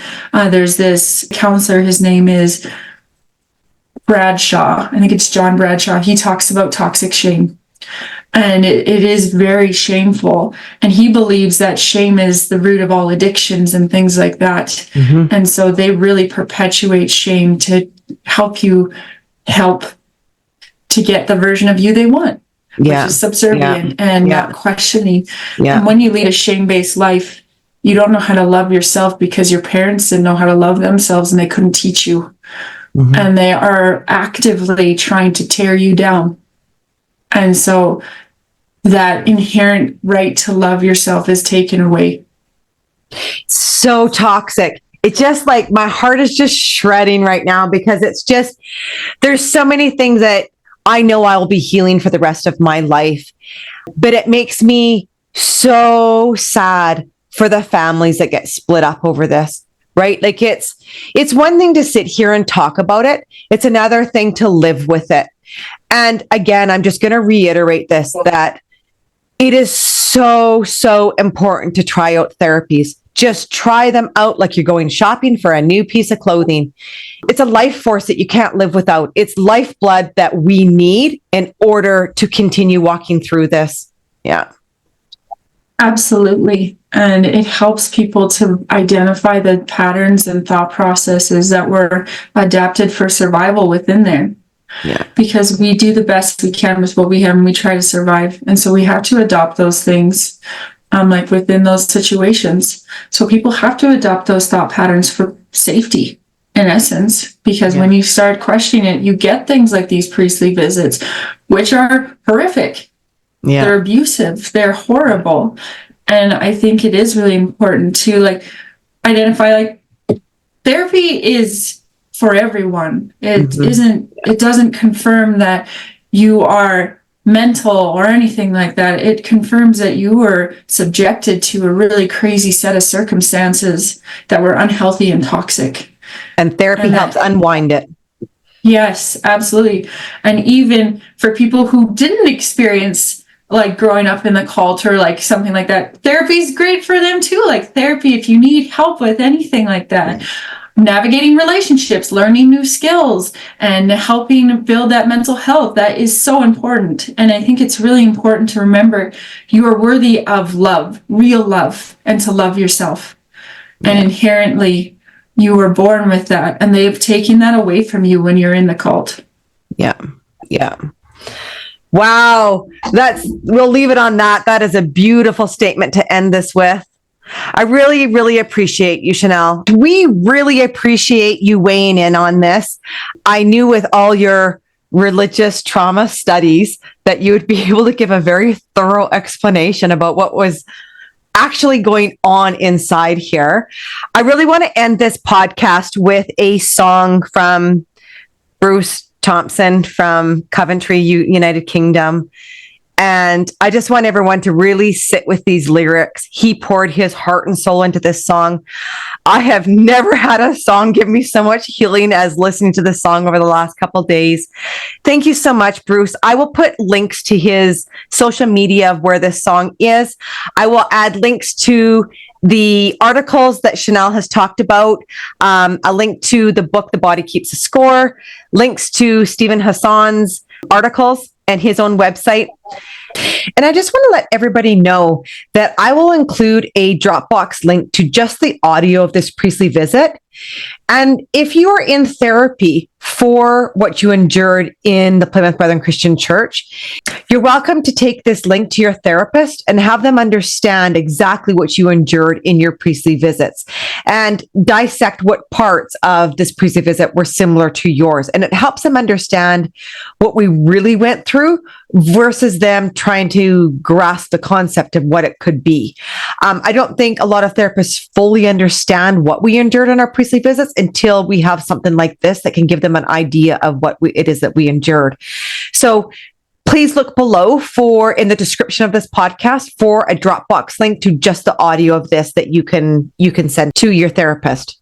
And I will try and put as many of these into insider links that you may be able to download without it showing up on any of your UPT devices. So thank you again, Shanelle. We really, really appreciate it. And thanks to everyone for supporting us through this chaotic time inside. We are here for you. We understand. I feel you. We feel you. Oh, every day I wake up and that's all I think about is those of you that are really actively trying to leave. My suggestion for you to do is really make sure that you're looking into therapy to be one of the first foundations that you land on. It's needed. Until next time, everyone, much love to you all. Bye-bye.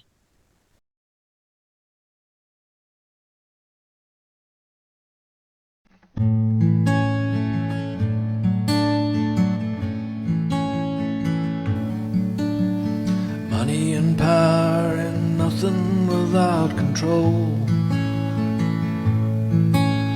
Complete submission is their only goal. A system set up in power, a power from above, will trick you into thinking that you're not good enough.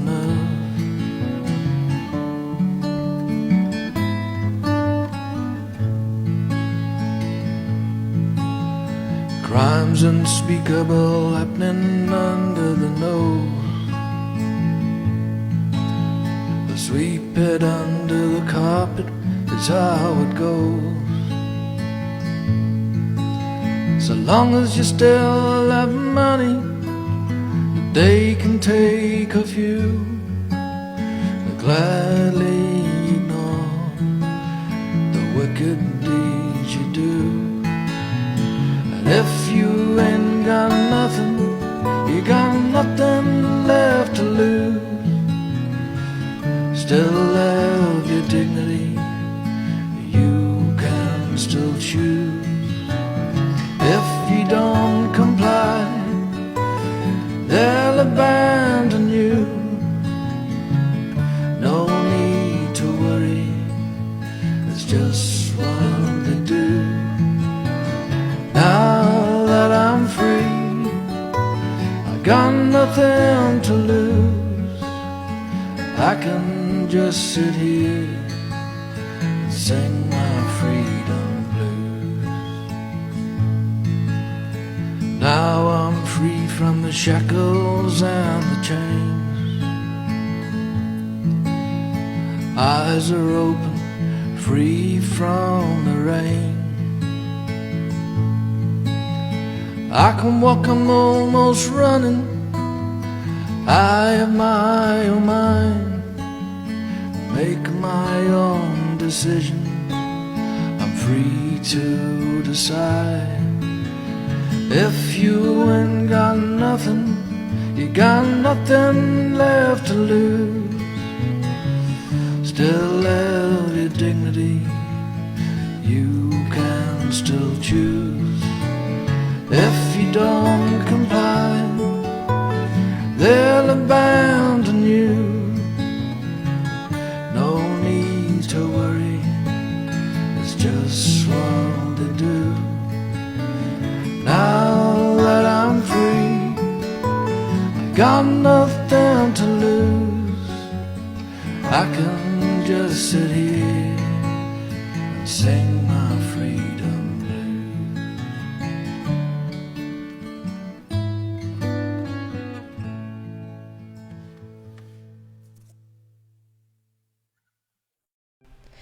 How can you support Get a Life podcast? You can donate internationally via PayPal at www.paypal.me/getalifepodcast. PayPal also has a QR code that can be scanned. Or donate to our Get a Life podcast GoFundMe.